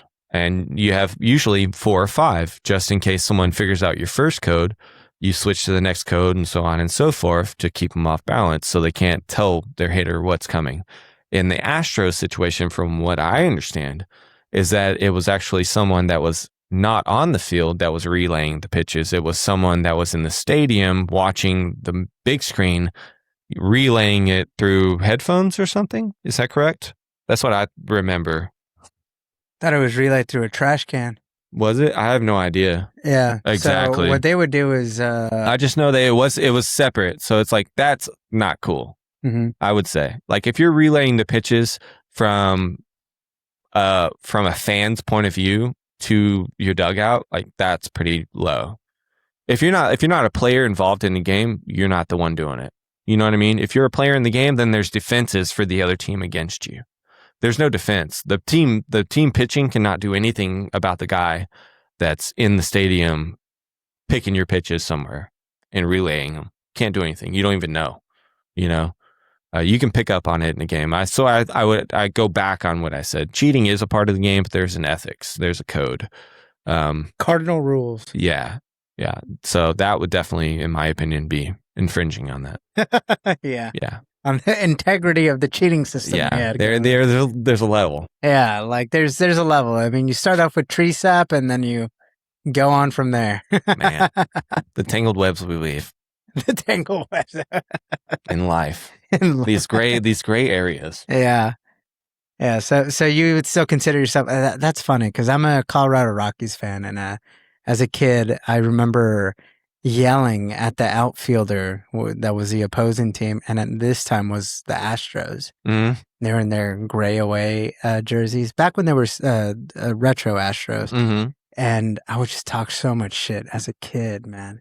That's Your awesome. shoes are untied. Oh yeah, that's classic.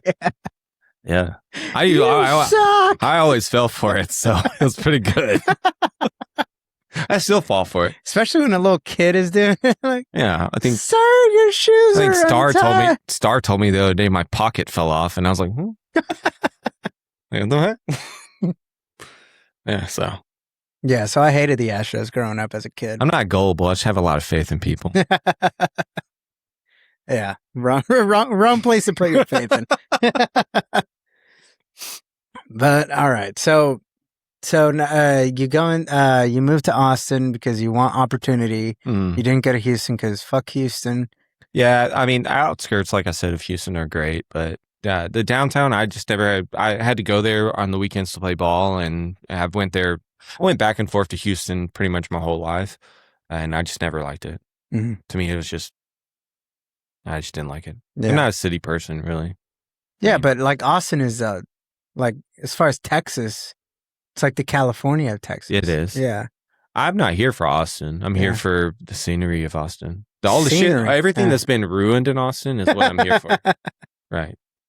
Yeah. And that's why I'm going to leave soon. So. That's why I got a little nest egg in the woods. Yeah. I'm just here to steal all the money and then go. Yeah. So No. you're like an immigrant now. Yeah, I mean, they're the most successful. So. Shit. Yeah. You can't beat them. So when you first got to Austin, what'd you do? I worked for a window company. A window company? Yeah, I was actually cleaning windows. Yeah, commercial. Skyscrapers or what? No, I would do like HEBs, and all these giant mega HEBs, and we had a lot of contract deals. We do like the Blue Bonnet Electric and all kinds of different stuff. That was a terrible job. Like terrible. Worst job ever. Like Worse than the cells in oh COD? no. Yeah. No. Yeah. No. That was definitely the worst. Yeah. But this one was bad in the sense that like it was very, very dangerous. And like it was a mom and pop ran business. The only reason I got into the business is because I didn't have any plan when I moved here. I just wanted to get out of where I was. So I came here and my mom had already lived here. So they were like, hey, we're going to help you like move up here and like get back on your feet and find something here. So I came up here and then just so happens her neighbor like owned a business. And at the time, my mom actually worked for her neighbor. So it was just like, hey, at first it was like, hey, you're just going to be a driver.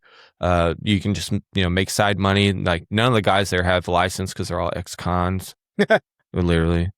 And so like none of them had license. Like none of them were responsible or anything like that. They were all like kind of like shady as shit, all gangbangers and whatnot. I ended up really liking them all. I'm not bagging on them. That's just who they were. So yeah, I came here and then I was like, oh, sure. Yeah, I'll drive that shit. Come on.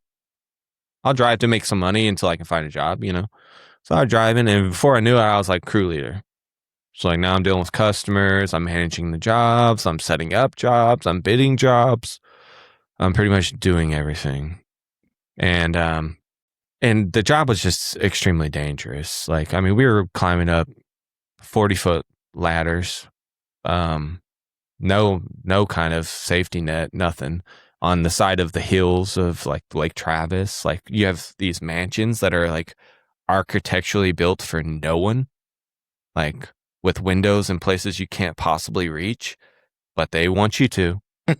And you're going to find a way to use that 40-foot ladder to get up on top of that 5-foot piece of tin with a 45-degree angle and clean that one little dormer window that they can't ever see. Yeah. So that's what we did. Really rich people's homes, businesses. We did everything, but very dangerous and very, very low paid. No benefits, nothing like that. It was just money in your pocket to get you to the next week, every week. And then from there, I got a job at the hospital. And then I started working at the hospital as a mobile medical equipment representative. So and that was only a 2-man crew managing like a whole hospital, 10 stories. Every floor I managed myself. You have to think there's probably 200 to 300, maybe 400 mobile medical pumps on each floor between IV pumps, sequential compulsion or compression pumps, like bear huggers, like all kinds of different pumps, like that go on patients, blah, blah, blah. And I was responsible so like a patient gets discharges, all those pumps come off them and they go into the waste room. My job was to go waste room to waste room, clean all those pumps to within a 99% antibacterial level, according to like audits. And then basically bag them, sanitize them, clean them, sanitize them, bag them, repair them if need be, and then redistribute them to the floors they needed. But you have to understand, they only have enough pumps for literally only a pump a person for the whole hospital. So you're literally running around a circle. Like as soon as I get the pumps and I'm cleaning them, they're needing them. And it's just like, so literally for 10 hours straight, I would just run, clean. I'm cleaning biohazard waste. Like this was during COVID, literally. It's actually why I went to the job. It's because no one could get work. So I was like, fuck this. I'm going to get something I can't get fired from because of this. So I went to the hospital. And I mean, that job, I think it paid maybe $16 an hour starting. I think when I left, I was getting paid $18. I was saving lives by myself. Whole hospitals by myself. An essential worker. Man, those people get treated so bad. Who? The people at the hospital? Medical workers, yeah. What kind of? Oh, just medical workers in general. Healthcare workers, yep. Mm-hmm. It's the worst. Right, now you're talking about like up, down, like doctors, nurses, doctors can kind of go fuck themselves, but everything below a doctor, yeah. Doctor.